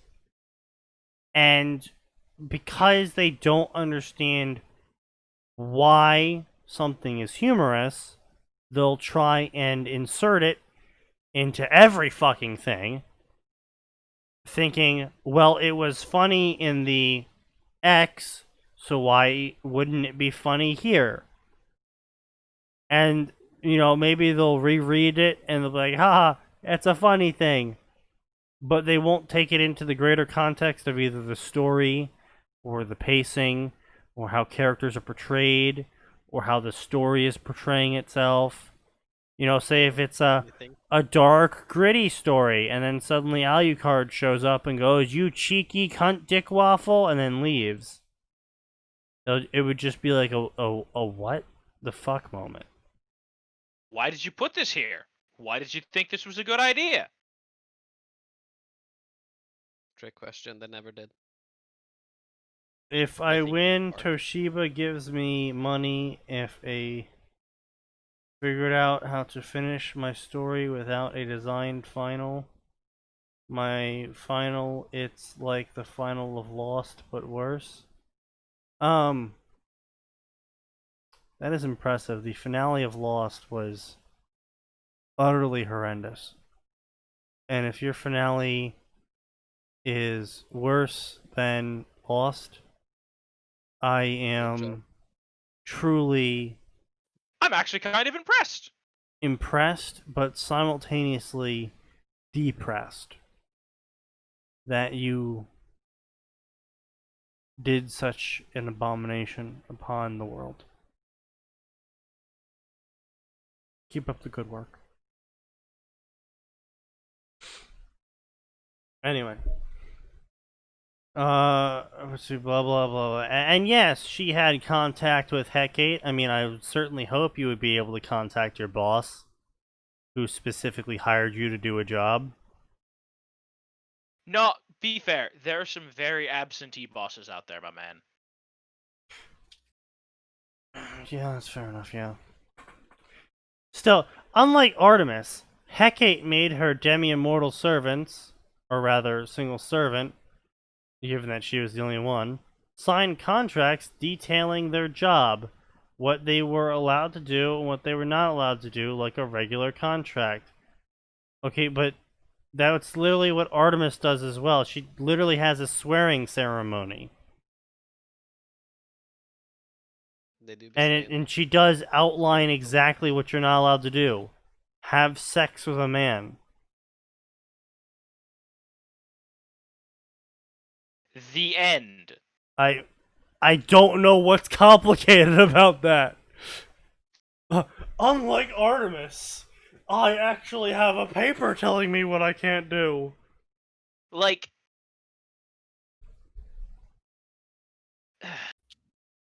My finale is worse than all of the final seasons of House of Cards. I actually never bothered watching House of Cards. House of Cards actually came out after around the time I gave up on TV shows. So I never actually bothered watching it. From what I heard, it was fairly good, but near the end, near the end I say, but like in the later seasons, it started to really drag. I don't know. That's just what I've heard.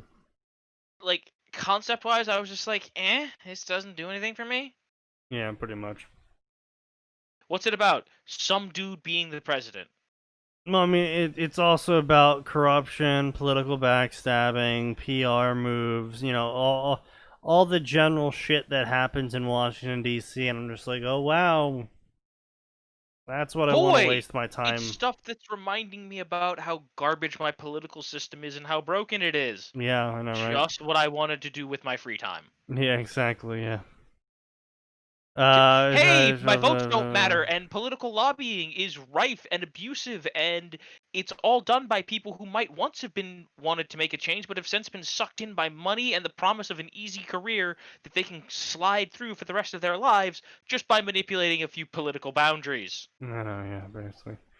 The series itself is good, but the final season is the worst. Yeah, I'm not surprised. A lot of TV shows seem to be having trouble with their final seasons. Game of Thrones! Some people just don't know how to end it well. Thank God that Avatar The Last Airbender was like, alright, Fire Lord's beaten, moving on, and then they never touched the universe again. Yep. Never again. Never happened. Nothing else ever happened in that universe. Ever. There was that teaser for The Legend of Korra, and it looked okay, but it never panned out, Yeah, Kinda sad, they but... canceled the whole show. The contract was signed by Hecate, herself, who was the candidate to be the servant, and for some reason Zeus.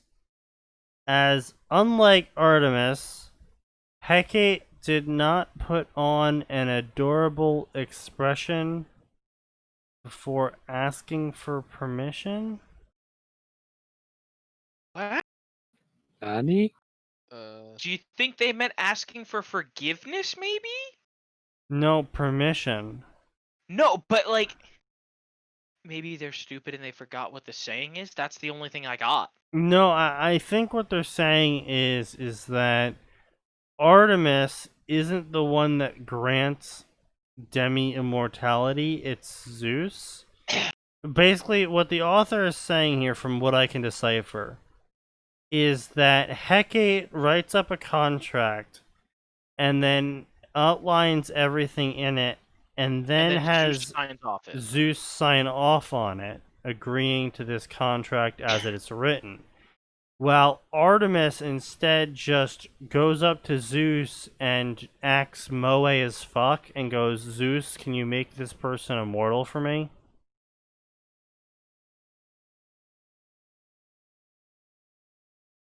Your political system is corrupt. The political system of Spain is corrupt and unfair too. Yeah. The world is corruption. I mean, more or less. I mean, Spain's political system is a little bit worse off than the U.S. system. I would say, We only had one civil war. say, look, yes, it's terrible all around, but that doesn't mean that I, in my country, in my free time, want to be reminded about how specifically awful it is in my country. It's like when you're watching Space Force and you're like, this is a little too close to home for comfort, and I know that's the intention. Space Force? Netflix made a show about the Space Force. Of course they did. Oh. It's actually pretty funny, because it's mostly about Steve Carell being woefully unqualified to run it. Okay, that makes sense, I guess. Okay, I guess. Hey, so And it also it pokes fun at like the current absurdity of the political landscape. People getting told to do things, and then 5 seconds later getting told to not do things. I still don't see like a feature-length show being made out of that. Like maybe like 5-minute comedy segments I could see, but like Parts where it dragged, I'll definitely grant it that. yeah. Alright, so And some of the recurring jokes are like a little bit like, it's like, all right, yeah, you pulled the low-hanging fruit. Like, for instance, most of his job instructions come from Twitter, from POTUS. Oh yes, Orange Man bad. No, Really not take Orange on Man them. bad, just Twitter. Yeah, but Like, that's obviously, yeah. exactly what they're hinting at. Well, yeah, but it's the absurdity. Like, it doesn't say Orange Man bad. It's the absurdity of top generals sometimes finding out about stuff through Twitter, which has happened. yeah. Yeah, I know. Still though, Orange Man. Yeah, bad. that is still Orange Man bad territory. I think the problem is a lot of the comedy these days about Trump I would accept a lot more and be a lot more lenient with if the past 4 years haven't just been about Orange Man bad. Yes, I'll grant you that. But this one seems to be genuinely just like, this is a little absurd, guys. Not Orange Man bad, because it very rarely comes up. Also, Hecate was not, as she put it, a spoiled sexist brat. Parentheses. Sometimes. Come again. I basically it's a reference to how Artemis hates men, but Yes. does everything that Comedy. she hates about men. She constantly boasts. She constantly is forceful. She's constantly, showing off. And Constantly being sexist. well, no, the thing is that her sexism towards men is like, I bet you're boasting just like a boy does, but she constantly boasts herself. I bet you're looking down on us because we're women, like a boy does, except she's looking down on them because they're men. Yes. Basically everything, like, that's sort of the joke that I get. I don't know if that was purposeful by Rick, but considering Rick's tongue-in-cheek style with everything else that he's done, I was gonna say, I'd be willing to give him the benefit of the doubt. I definitely think that was all intentional on his part, in that literally everything Artemis hates, she performs. Yeah. And no, Andros, it's worse than that, because she teaches all of her hunters to think like that too. And so all of her hunters are also super boastful and egotistical and man-hating. And I mean, to be fair, some of them have a Valid fair reasons. reason to be biased towards men, such as abuse victims and whatnot. But she doesn't work with them to separate men from the person that abused them. She just goes, "Oh well, a man abused you, so all men are abusers." Truly say the she most doesn't- intelligent it- of takes. Well, and her hunters and huntresses are hunters. Her huntresses are often like, "Oh, we're so much better than all the other demigods." I mean, they'll even lord themselves over Apollo's kids, because Apollo is the god of archery. Yeah. They'll even claim they're better archers than Apollo's kids, even though a large majority of them are not even demigods. Oh, so that's the other thing. They're like, see, we're better than you because we got direct favor from Artemis. That's where our special powers come from. We're not like cast-offs. Basically, yeah. And so there is a heavy layer of irony in both Artemis and her hunters in the Rick Riordan BJO series. And I do like where he went with it. I thought it was pretty funny and definitely a very tongue-in-cheek, but also at the same time believable, especially these days. And that's why I don't understand why people bash them. It's like they're literally acting out caricatures. I don't know why you think you need to bash them. They are a walking joke that can kill you. Except it was magically binding. Just like all other oaths with gods are.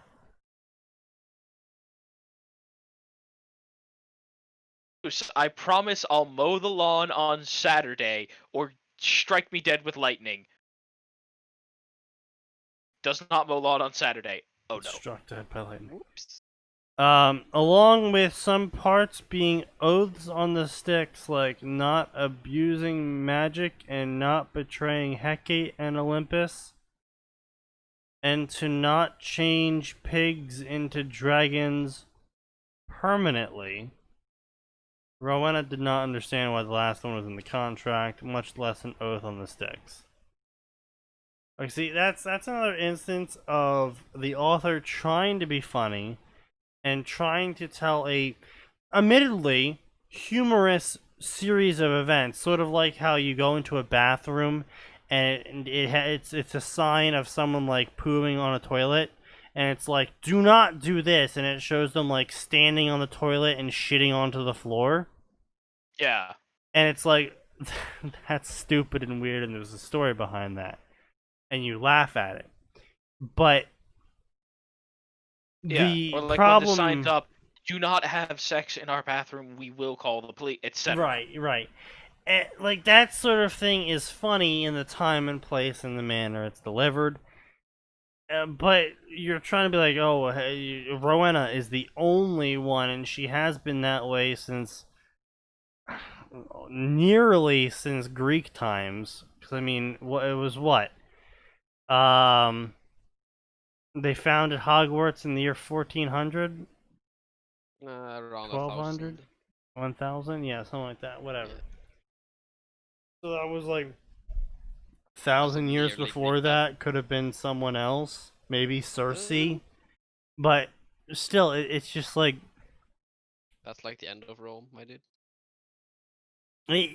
it doesn't fit the pacing, and it doesn't fit the time and place pacing.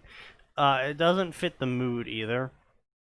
You know, like just randomly, oh, it's a very serious contract, and Zeus signs it and says, "Don't turn pigs into dragons permanently." It's like, what? And now you could have delivered it like, also on the side, Hecate made her swear to not turn pigs into dragons permanently.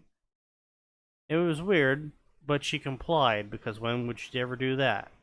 Like, if you did that, like had the contract part be serious, and then had like on the side you made a joke, it would be more like, okay, I can laugh at this. But just like super serious contract where she basically, loses everything if she breaks the rules. Also, don't turn pigs into dragons permanently. Well, what's permanent? What's permanently? Is permanently when they die? Is it permanently when they kill people? What defines permanently to someone who lives forever? As long as I turn them back to pigs before I die, does that make it not permanently? Mm-hmm. Who knows? By definition, yes. But this is why I'm saying it doesn't make sense to put into the contract part, because when you go and talk about how your contract covers so much and how it's legalese and how it's so much more official and how it outlines every part of all the parts that are expected of me and what's not allowed and what's not allowed, and how it does all these things, yet for some reason it has some clause in it that says, oh yeah, don't turn pigs into dragons permanently, but then never outlines what permanently means. Like, that doesn't fit with everything you've said previously.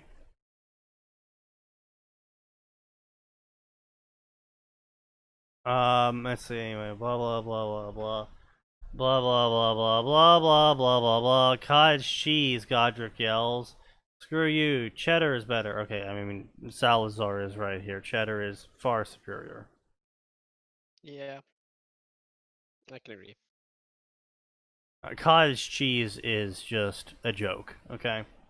Frankly, I've never used it in anything for cooking. It is just an inferior form of cheese. She gave them the patented Athena glare. That's another inside joke for Percy Jackson, is the patented Athena glare. But it never at any point ever says patented, except in dialogue, where Percy's making the joke about it being patented. In dialogue, not in narrative. Because, of course, what you can get away with saying in a narrative is far different from what you can get away with saying in a dialogue. Blah blah blah. Since she looked like the twin sister of her own mother, it worked wonders and everyone went silent. Blah blah blah blah. Son of Zeus. Blah blah. De facto leader. Blah blah blah.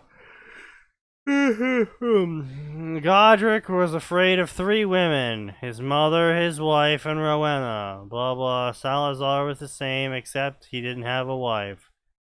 Ha ha ha ha ha ha ha ha. The last time somebody made Rowena imaginative was when they had bodies, and a demigod of Apollo tried to rape her, and Rowena drove him insane to the point where Dionysus wasn't even able to make heads or tails of his insanity. Parentheses, or so he claimed.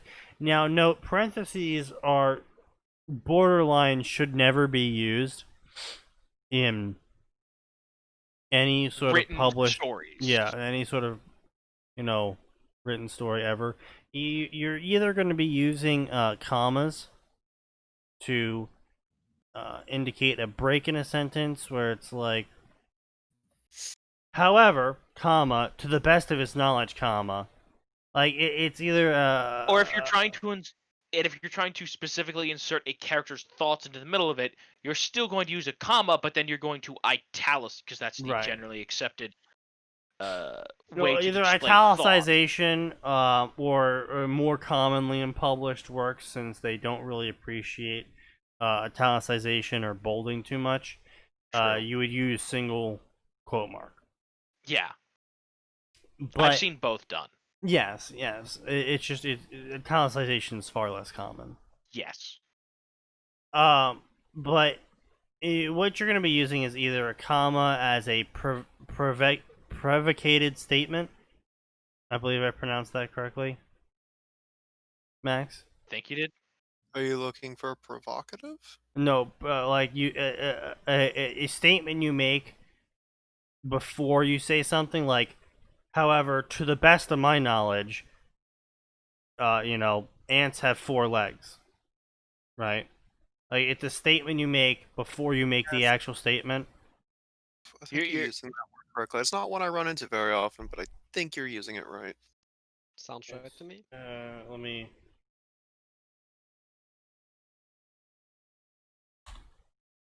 Provocative. Provocative? No, provocative. It doesn't help me. Predicated, I think. It Fred? is.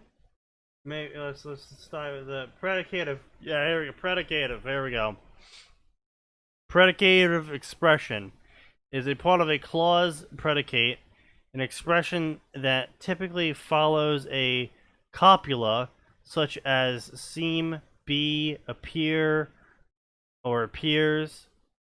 Most frequently acknowledged types of predicative expressions are predicative adjectives and predicative nominals. What that means, I have no idea, but the actual application of it is basically a preemptive statement of to my knowledge or to the best of his ability, or basically you are preempting whatever you're about to say with a qualifier of as far as I know.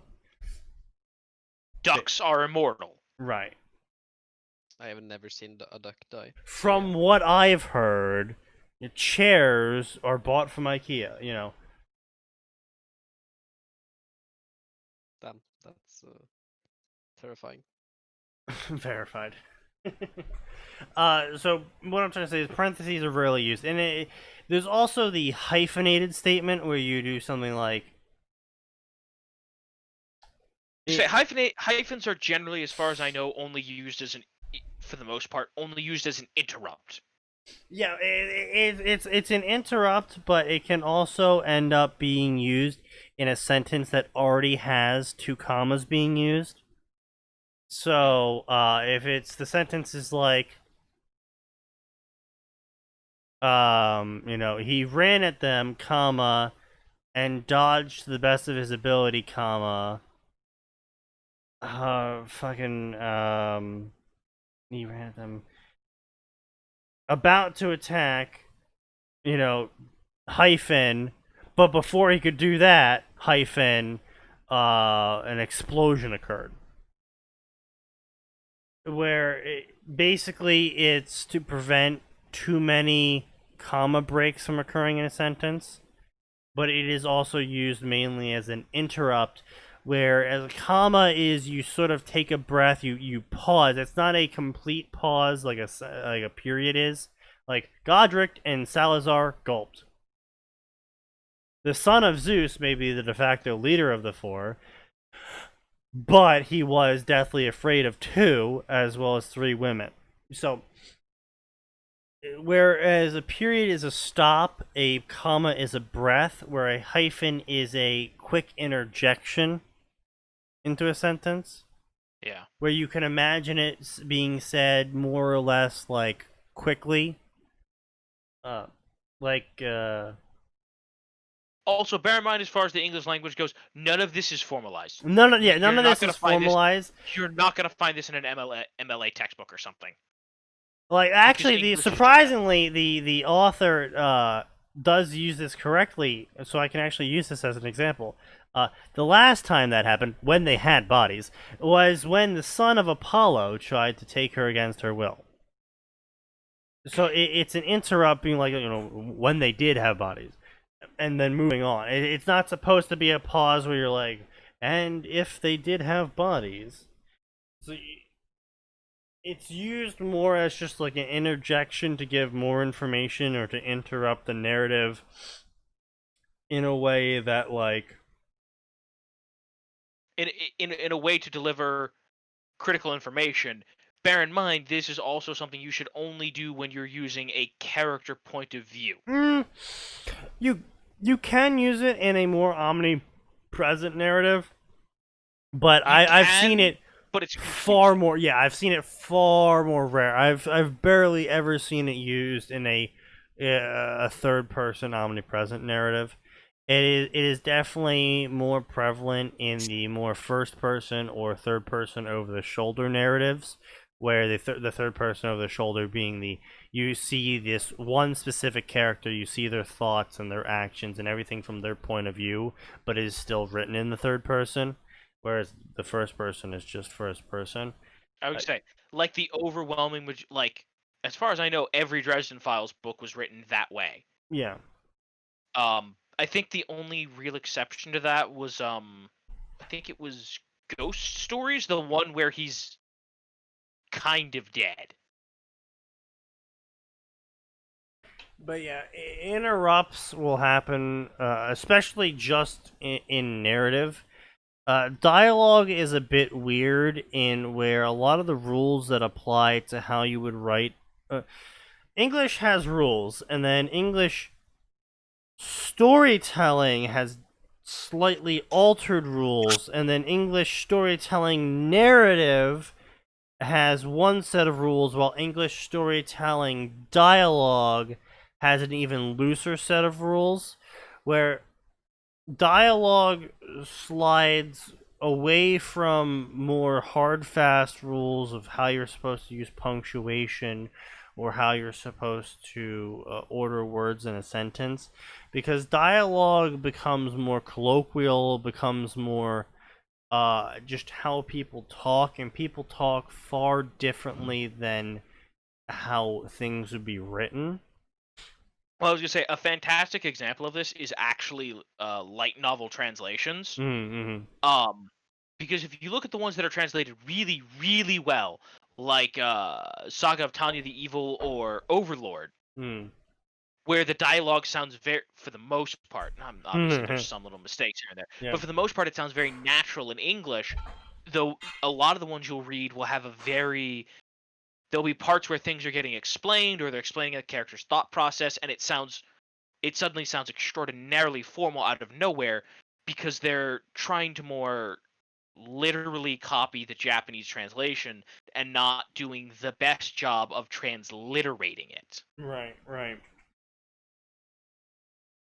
Which, for people who I may have just confused with trying to boil it down to be a little more simple, a language like Japanese or Chinese, those languages are very, very formal. They have a very strict set of Well, rules. it's not only that, they also have varied in terms of, they have a formal version and then they have an informal version.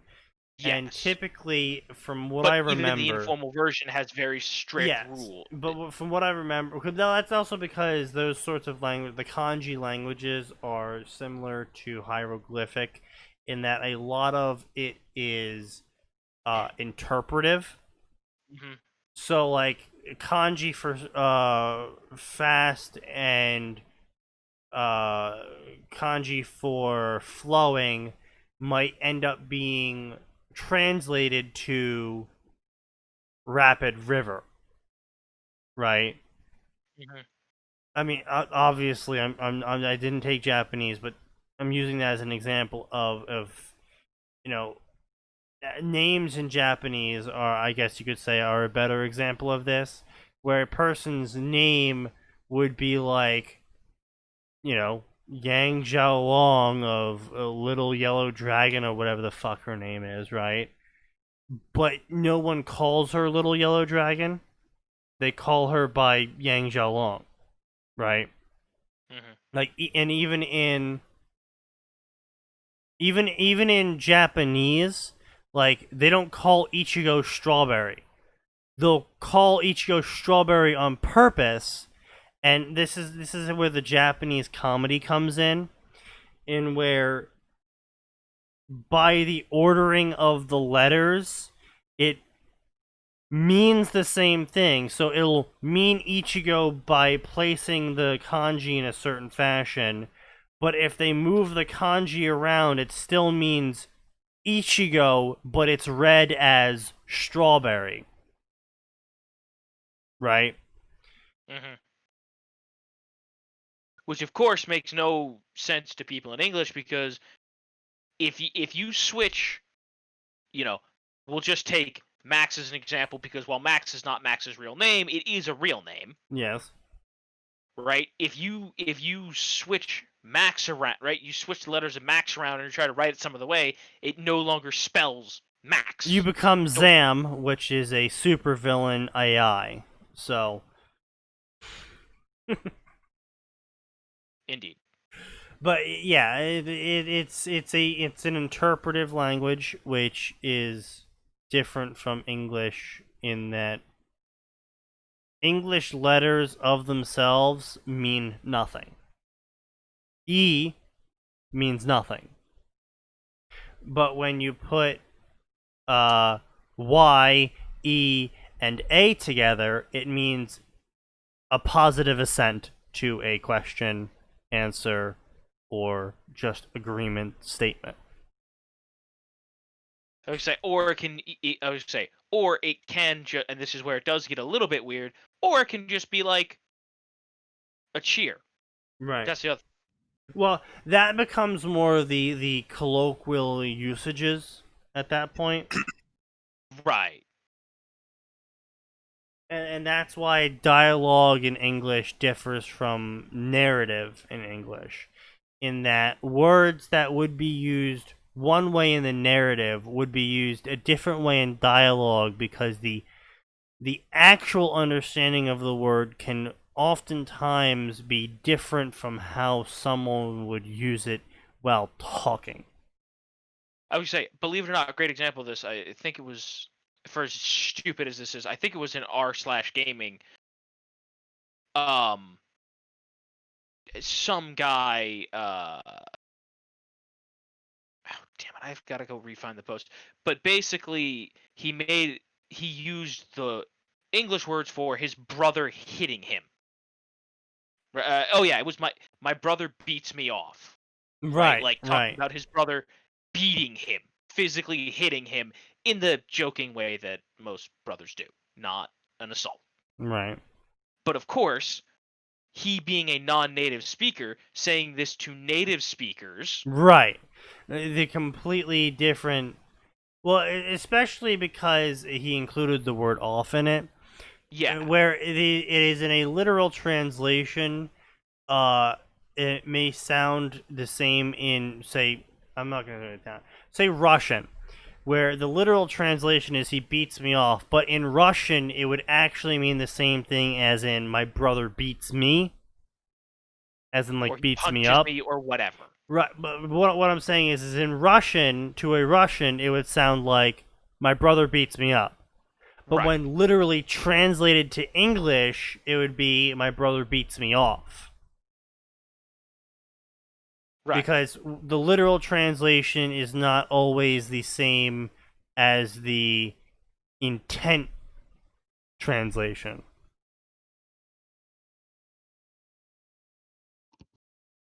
And that's just the trouble that comes with, different languages.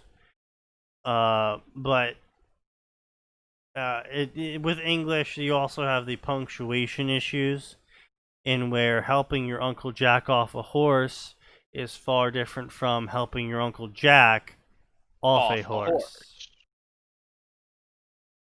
And especially depending on what the wording is, it can be different. It can be helping your Uncle Jack off a horse, so helping your uncle masturbate a horse, versus helping your uncle named Jack get off a horse, versus helping your Uncle Jack masturbate a horse.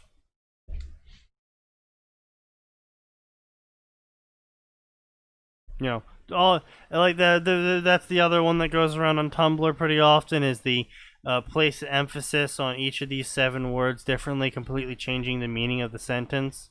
Yeah. Like, she only said she loved me. She said she only loved me. Completely different meanings of the sentence, even though they're the exact same words, depending on what emphasis we place on the word. Welcome to English dialogue versus English narrative. English say, narrative another- does not have emphasis. Well, Doesn't have empathy either. predicated statement. Exceptions to every single rule, excluding the rule that has exceptions to it.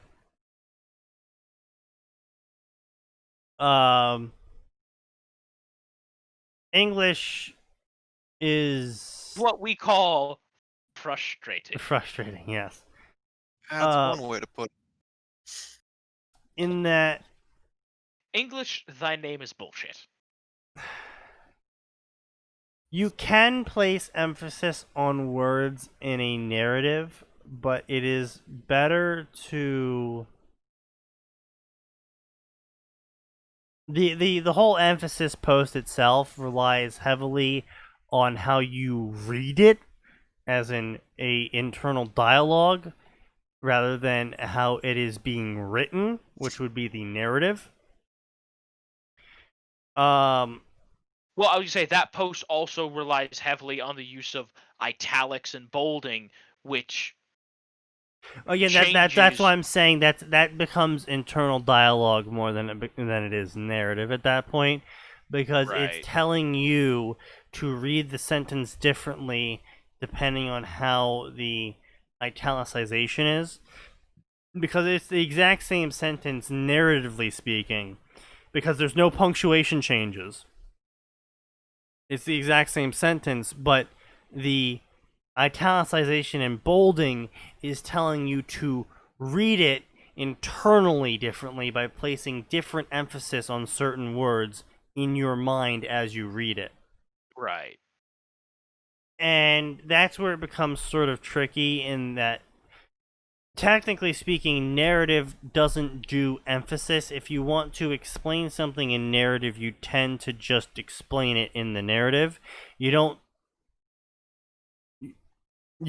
try to rely on people reading the sentence correctly in the narrative. Partially because all of these are non-established rules. Right. And so you kind of in the narrative want to be very clear about what's happening, unless, let's say, like, from a first person perspective, and the person's been hit in the head with a concussion, and so a sentence or a paragraph reading in a very confused manner is actually what you're going for, because it is from their perspective. But you are not often going to want to go for that. Yeah, no, it's sort of like the same thing as to why you don't see accents too much in dialogue. Even though they have narratively a Scottish accent, you will see them speak perfectly complete English in the dialogue section still, because it's just not worth it to try and accentize I would all the say dialogue. The only time that really works is if you I would say, like for instance, something that translates horribly in Right. it is like, just again going back to light novels, like for instance with a Kansai accent. Well, no one outside Japan will understand what that is, because it all still gets written the same. Well, still, and that is But- another highly dependent on the because of how both the writing of the kanji and how the kanji are placed in the sentence would denote accents, and that would make a lot more sense to people who can fluently read Japanese, such as first languagers or people who have studied Japanese a lot. The accents would make a lot more sense, and the references to the accents would make more sense, because some of the accents are basically the equivalent of either a British chav or a redneck being like, "Howdy, y'all, how y'all doing today?" And Well, I was going to say, English is depending on what part of English it is, one of the easier languages to accentize, because you can purposefully spell it differently. yeah, more or less. Like, there's a very clear, for people that can actually read English, right? Even if you can't read it, you can clearly see that's different somehow. Right. Like, for And instance, writing an Irish or Scottish brogue, mhm. while those are very different things in and of themselves, it's very easy to do. Well, it's very easy to differentiate from normal English. Yes, Same thing with a yes. chav, same thing with redneck, is in that it relies less on interpretation and more on just visual differences because, again, like unlike other Romanian languages, it does not have indicated gender in the word itself. Like a word ending in A doesn't mean it's female. A word ending in O doesn't mean it's male in English. And so you can get away with misspelling words. You can get away with chopping up words and ruining their pronunciations to denote a lesser education, lower intelligence, cultural insert reason here accent. Fun fact. Norwegian actually has 3 grammatical genders, but everywhere, that's everywhere in the country except my city, where we just dropped the fucking 3rd one. It's the female gender. It's not here. That's actually a thing I'm thinking about of putting into my fluff story when Shiro finally meets Zoe, because only normal English would have been taught in a Japanese school, and Zoe only speaks in Shakespearean. And so Shiro would maybe be able to understand maybe every other word out of her. At best. At best.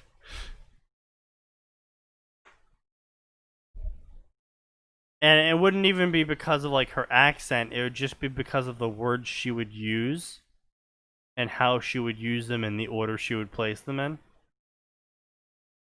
Yeah, well, I mean, considering the state of Japanese English, every other word is a stretch. Yeah, really to be one. fair, I mean, my sister did in fact visit Japan at one point, and she was in fact paid by Japanese students to talk to them every day at a local cafe because they wanted experience talking with an actual American English speaker. Yeah. Yeah.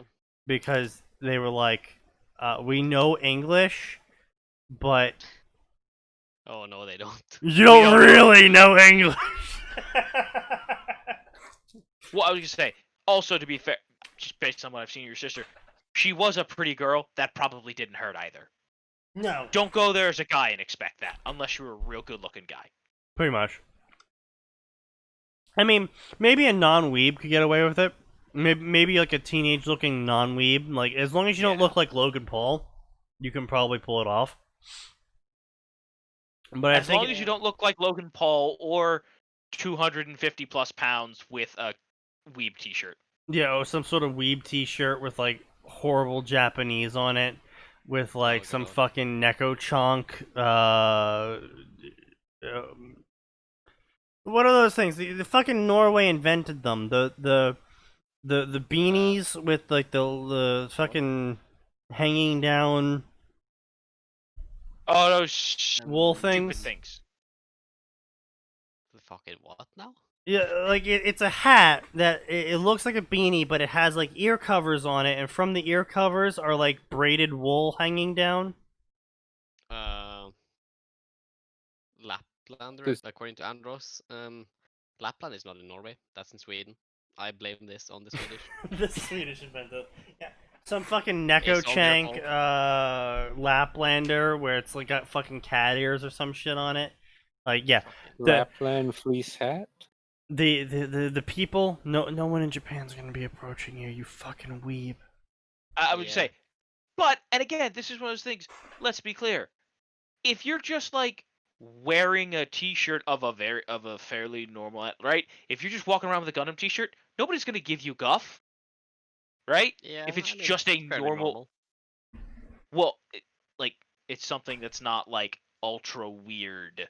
Gundam is actually, I would say, fairly especially Evangelion as well. They're fairly, I wouldn't say mainstream, but like Gundam, Bleach, that kind of crap.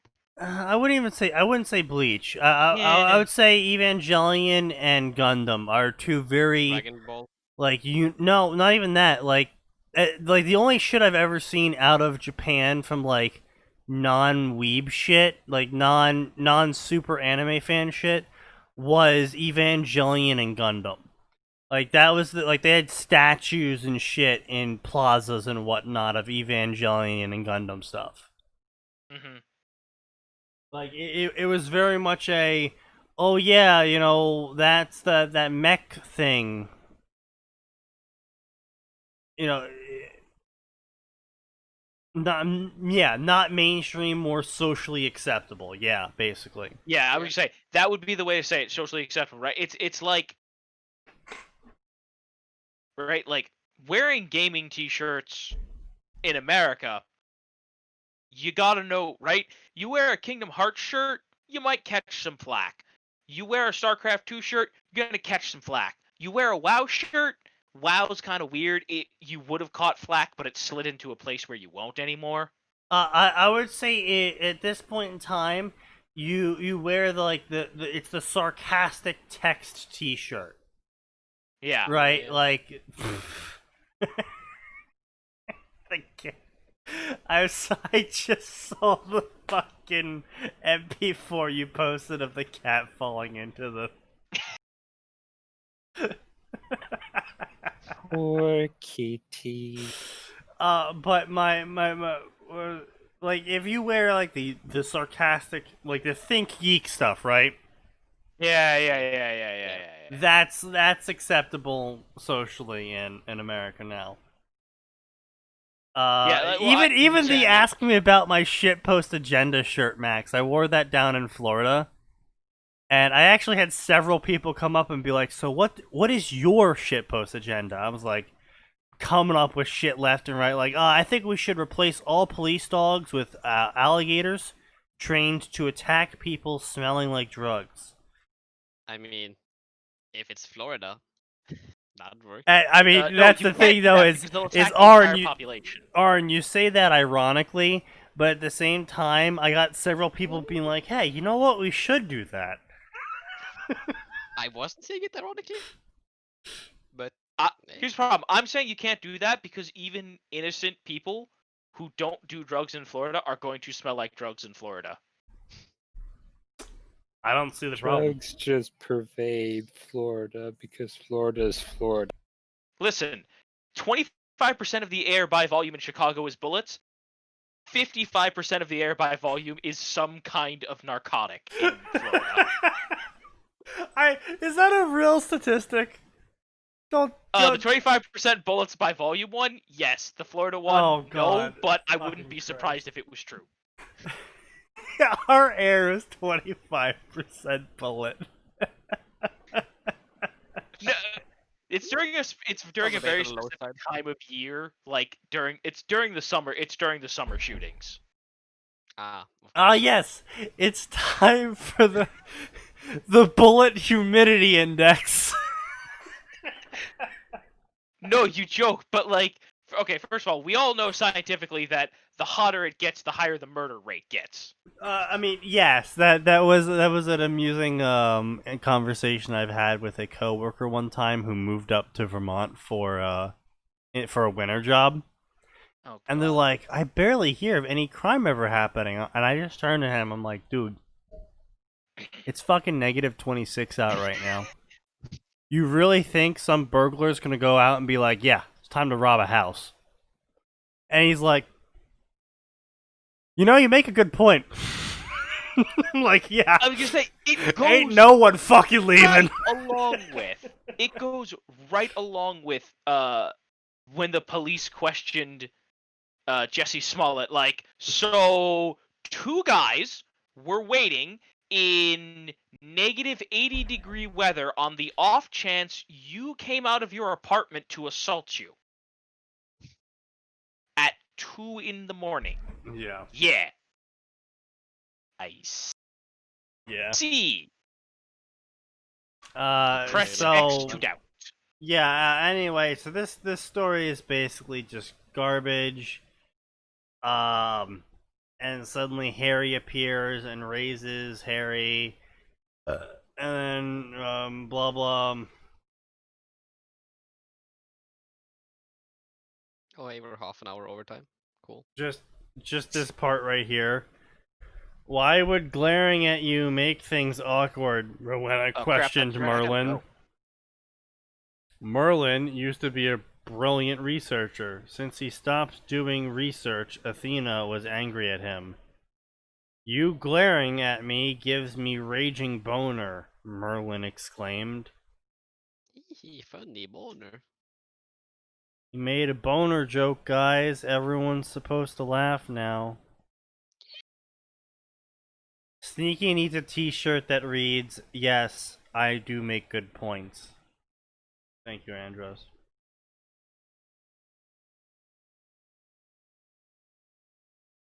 That terrorist, Voldy whatever, used killing curse, survived, sacrificed, final words, blah blah blah, death exchange ritual, clever trap, runic arrays, blah blah blah blah blah blah, blah blah blah blah blah blah blah blah blah. Oh, Merlin is also the son of Athena. Wow. Also, he's alive. In case anyone didn't pick up on that. Blah blah blah blah blah blah blah blah. Blah blah blah blah blah blah blah blah blah blah. Garbage blah garbage blah. Anyway, so let's get to the So another thing I want to. Yes, we're gonna be covering the second part of the story because I said we would this fucking podcast. But so the thing is that I want to mention here is 26 chapters, 140k words, right? Over the span of 6 years.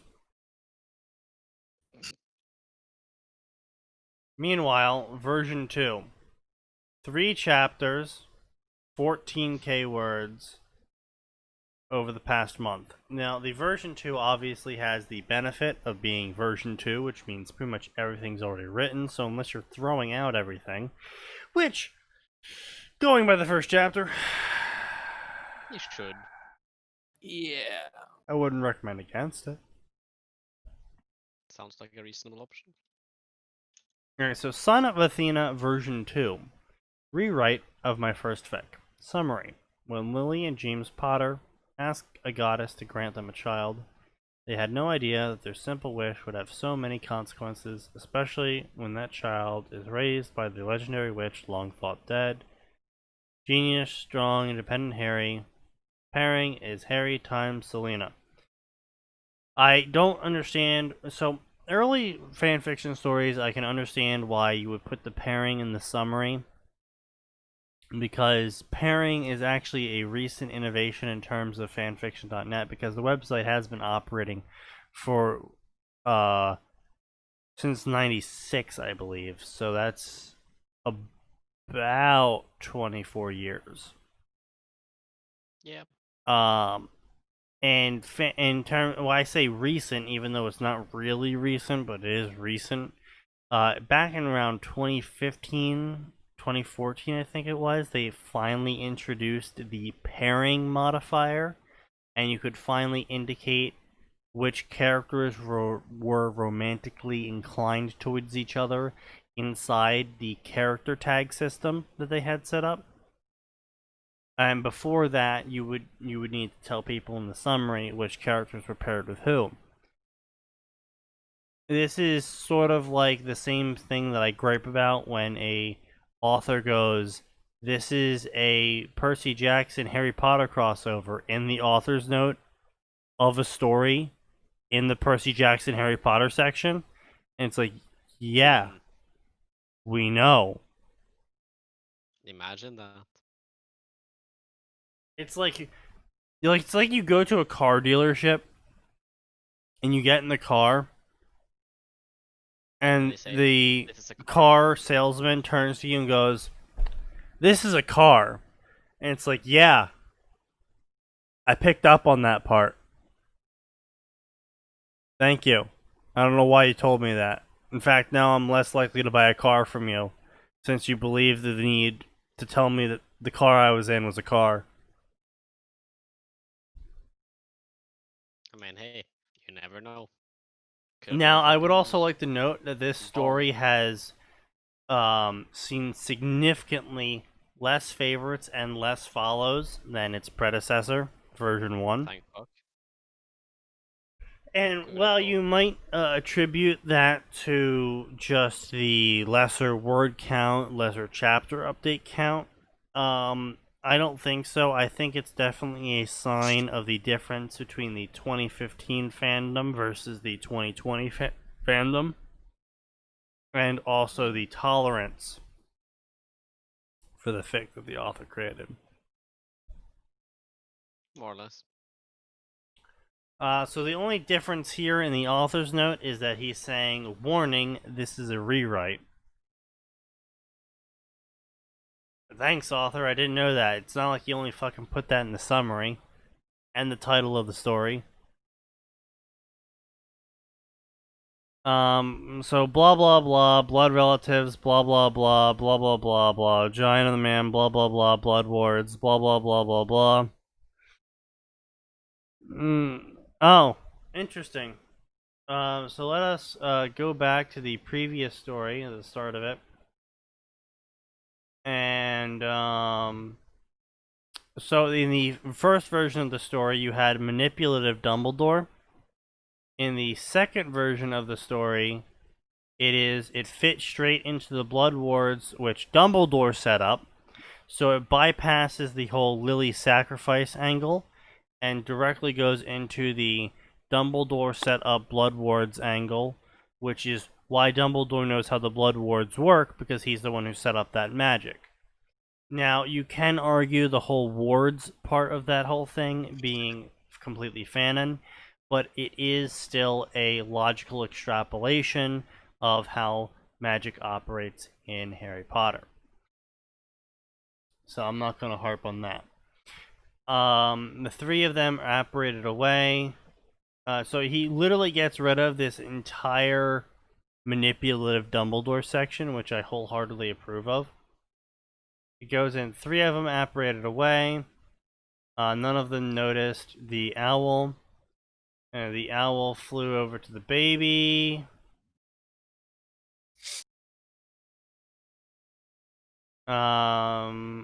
She was happy that he survived. It left her bittersweet knowing his parents, the most intriguing mortals in magical Britain she ever crossed, were dead. It left her a bittersweet sensation, most intriguing mortals in magical Britain. Wait, so what changed then?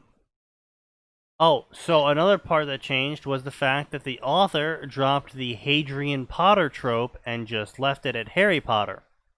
Thank fuck. Now, Hadrian Potter was another fanon brought upon by, I believe, again, Rorschach's Blot, in where there was a period of time where the authors the community, I guess you could say, tried to make Harry sound more old, quote-unquote, and official, quote-unquote. And instead of letting Harry be called Harry, his name was Hadrian, nickname Harry Potter. So I wholeheartedly support the author on the fact that they got rid of that dumb bit. Well, she was happy that he survived the killing curse, so left a bittersweet sensation in her mind. Actually, is there? Can I? Oh.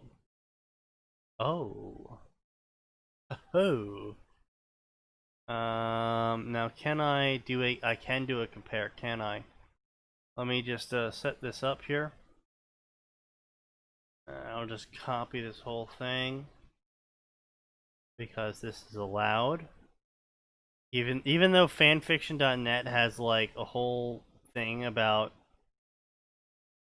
preventing you from copying and pasting shit, Shit's broken. I apparently have just bypassed that completely. So let me just copy and paste this.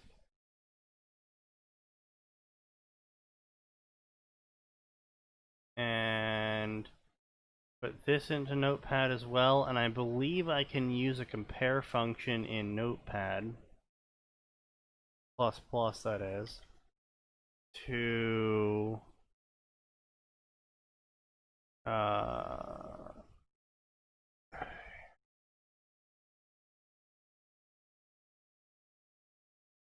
display to us anything that changes in between the two stories. Let's see here. Edit? Edit? No. Blank operations? No. Set read only? No.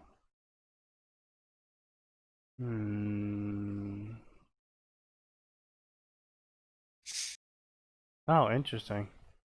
I'm actually learning more about this Notepad++, just trying to look for the compare function that I know exists. Here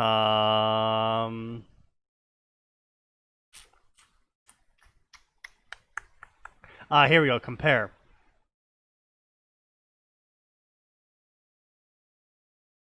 Compare. Yeah, here we go. And I can just pop this up here. And then we can see the differences in the story, where he adds things in green and subtracts things in red.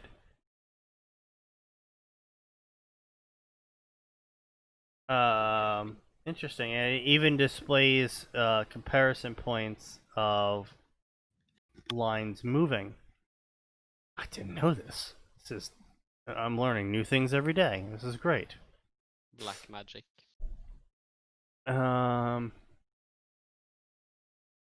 Okay, so in the old version, he did not. in the old version on the left, he did not spell McGonagall's name correctly.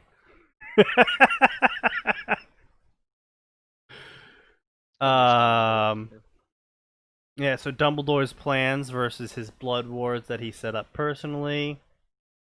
Harry versus Hadrian Potter. Harry versus Hadrian Potter. Let's see. Lily and her husband James. I Am Virgin Goddess card. They completely removed this section right here, where the author's like, "Oh yeah, Athena is a virgin goddess, but she already promised them a kid, so I guess she has to." Completely remove that. Both asked for a child. She agreed. Over the next few months, so they completely removed. No, they actually added over the next few months, basically adding a time frame to this whole "she got to know them" section. They completely replaced the word Hadrian with Harry everywhere. Just Control F. Well, Control H, I think, is fine to replace. I don't know, something like that. I don't know. Let's see. Either way, she didn't particularly want that to happen, as she preferred the stormy gray in its purity rather than the greenish tinge. So this would make this is a good section right here if it wasn't if the author had deleted all of this.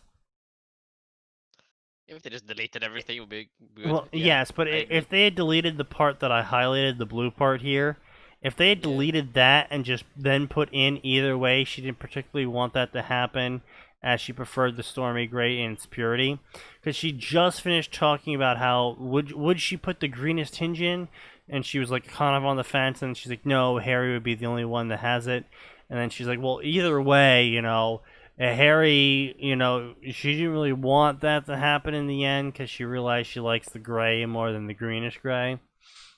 Like, that would make more sense in a paragraph than just going off on this gene tangent that is completely just wrong on every aspect. Meme started DNA of the soul or whatever. Apparently the author also removed this X-Men part. Based. In the new version.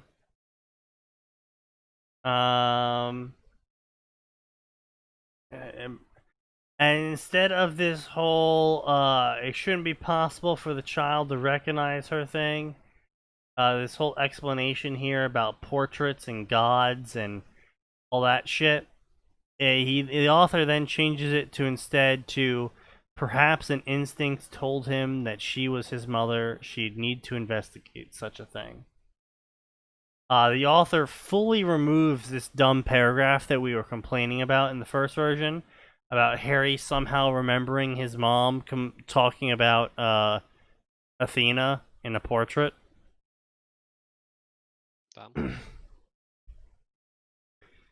Let's see. He removed the section where he was trying to be funny about the "please do not die while death is asleep" stuff. So instead of being tired and sleepy, he's just there, which I appreciate. You do be vibing though. And but for some reason he added the line of, "Most would consider the dark-skinned god to be beautiful, not handsome, beautiful." Nope. Mm. I wonder why. So anyway, here we go. He removed the parentheses here and put in TM as a superscript, but it's just he doesn't get rid of the parentheses elsewhere though, so I don't give him credit on that one. He does remove the parentheses in this paragraph though, keeps the wording but just removes the parentheses. So I mean, yes, you know. Changes this section about the contract with Hecate here from a contract with Hecate to a yes, she had a physical contract that she signed personally with Hecate. The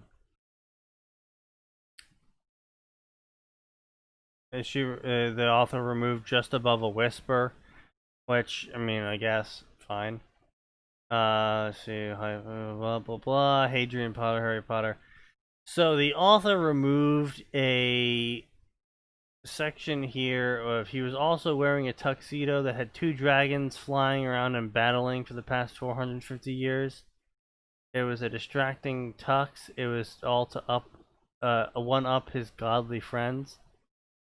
The author removed this whole paragraph about this super distracting tux and replaced it with he is wearing a wizard robe that people would expect wizards to wear. Imagine that. And Merlin, apparently Merlin wears a tux. In the original version, he was wearing a tux. Yeah. And so Merlin goes, this is where my nephew is. Mother was worried sick as to where her adorable grandson was. So Merlin is apparently the son of Hecate. And instead in this story, in the new version, he goes, so this is where he disappeared to. Mother was wondering where he is.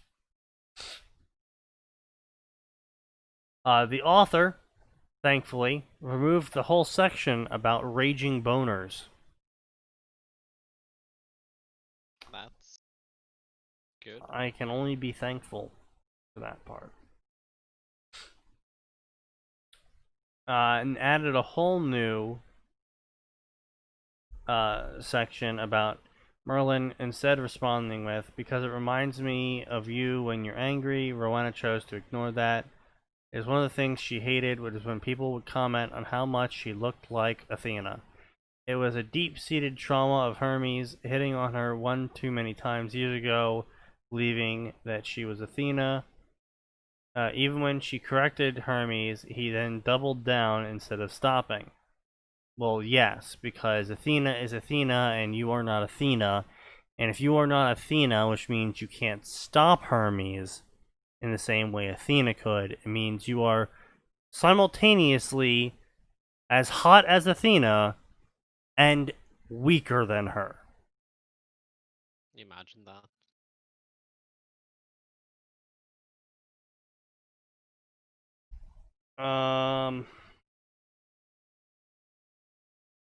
So the author then changes the next lines Do you know anything about my brother? Rowena says, and changes that into, why are you and Lady Heckgate interested in my brother? Merlin nods, blah blah blah, terrorist, he's killing curse by some miracle that even I don't know how, it shouldn't be possible, really, truly. And Rowena's like, what the fuck? How?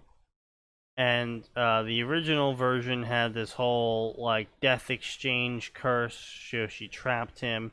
So what I'm thinking happened here is that the author realized that the lore they were basing their story on, which is the whole death exchange thing, was purely fanon, and that when they approached it from a later timeline of you know, evolution of fanon and from an outside perspective, because this is, you know, 5 years after they basically left the Harry Potter section.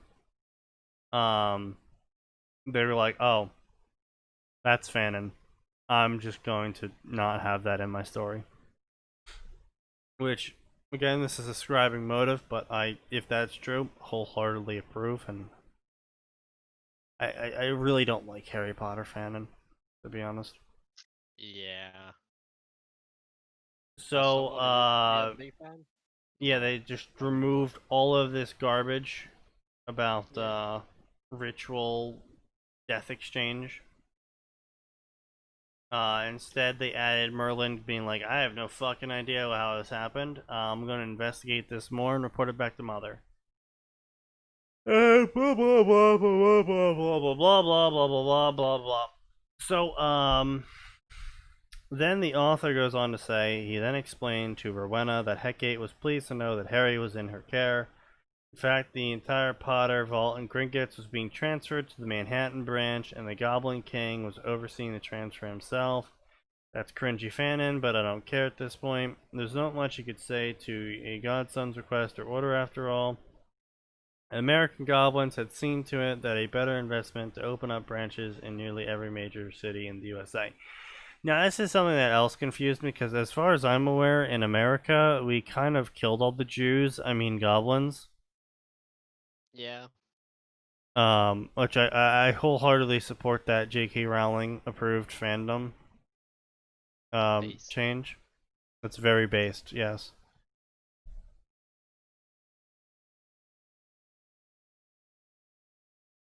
And I understand that they did write this whole story predicated on knowledge that hadn't come out yet in 2015. And so they did have a part of their story involving the goblins, and so they couldn't exactly just remove the goblins from their story, as it is a rewrite and not a remake, as it were. But then they did go on to remove the following paragraph of the immediate effect of this was that there was no Potter clan in magical UK anymore. Since this was a goddess of magic's doing, the Wizengamot would just magically not find out that Potters no longer existed in the UK. And the magical Potter seat would undergo a magical lockdown instead of failing because the goddess of magic said so. And the magical lockdown of a seat meant that the heir was still alive and not yet eligible. While possibly interesting in the terms of developing the Harry Potter lore, because the author himself did say that this would be primarily taking place in the Percy Jackson timeline, which I'm still just frustrated with the way they phrase that. But I understand what they mean, that it's going to take mostly the Percy Jackson stuff is going to be taking precedent over the Harry Potter stuff in terms of what is happening on paper. So they just removed all of that. I wholeheartedly approve. You know, that is something that can just be explained later. It doesn't need to be explained now.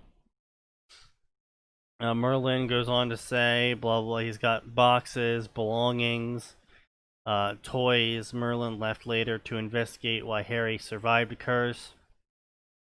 Instead of having some work to do on his own, which could mean picking up girls, to actually working. So I believe that the author was heavily influenced by the Merlin of the Fate series when first writing this story. Yeah, it wouldn't surprise me. And then upon the rewrite, he had probably moved on from Fate at this point, or had grown up a little bit and said, wow, my Merlin is basically Fate Merlin, and that's not what I wanted. We can only hope.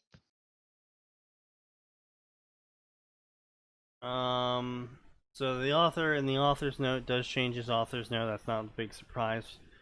The Imagine. pairing was decided mostly because of two reasons. One being that I have not found a single fic with this pairing. I don't remember why I haven't. I don't know, maybe it's because it's totally fucking creepy. Potentially, yeah. Selena will be given magic powers in order to make this pairing work. That's dumb. So he changes his author's note to, this is the rewritten chapter 1. It consists of minor edits and major ones, such as James Potter no longer being the son of Hecate. That's a nice change. Well done, yep. Good. Lily did not use any rituals to protect Harry. If you're not new and read the original, I did this because of one scene with the Fates that's making a lot more sense now. There's a major plot hole. I'm mentioning it to new readers, so it'll be supplied for them. I will be posting this rewritten chapter as soon as I'm able. I don't know why you're posting that. I don't know why you're saying you're going to post a chapter as soon as you're able when it's the first chapter of a new story. Because the author has about 5 brain cells. I wouldn't be surprised, to be honest. And they're all competing for like the single thought strand that's available at the moment. Honestly, again, would not be surprised at all. So, anyway, that is the officially well, fucking shit, fuck, fuck. Control Shift T. I forgot to switch them over to covered fics. Nope. Yeah. I am the biggest of Good. brains. Anyway, so covered fics. That's it. That is the evolution of a story where From it got only to- mildly less cringy. Yeah, slightly less bad. To Which, I be mean, honest, I fair still enough. would not read the rewrite because the author just did a horrendous job of hooking me. Well, yeah, me neither. Mostly because, with a singular exception, I don't read this fandom. Well, crossover, at least. That's fair. I've been using Flipper to investigate the Percy Jackson Have fandom, and have the I've found archives. maybe 2 to 3 stories of the several hundred it's recommended me to be actually like tolerable. Yeah. But Understandable. yeah, the podcast went a little bit later than normal, but I said I would do it, so I did. Fucking hour. Yeah. I mean, We'll be around Wednesday, 7 p.m. to 9 p.m. as the usual. And if I recall correctly, it's going to be culture and religion, which is probably going to be the point at which Twitch bans my podcast. Yep. So I will, if you make it to this point, I am duly impressed. But I'll see everyone tomorrow, 7 p.m. to 9 p.m. or other times, depending. Because while there is always more, and it does always get worse, tomorrow is not it.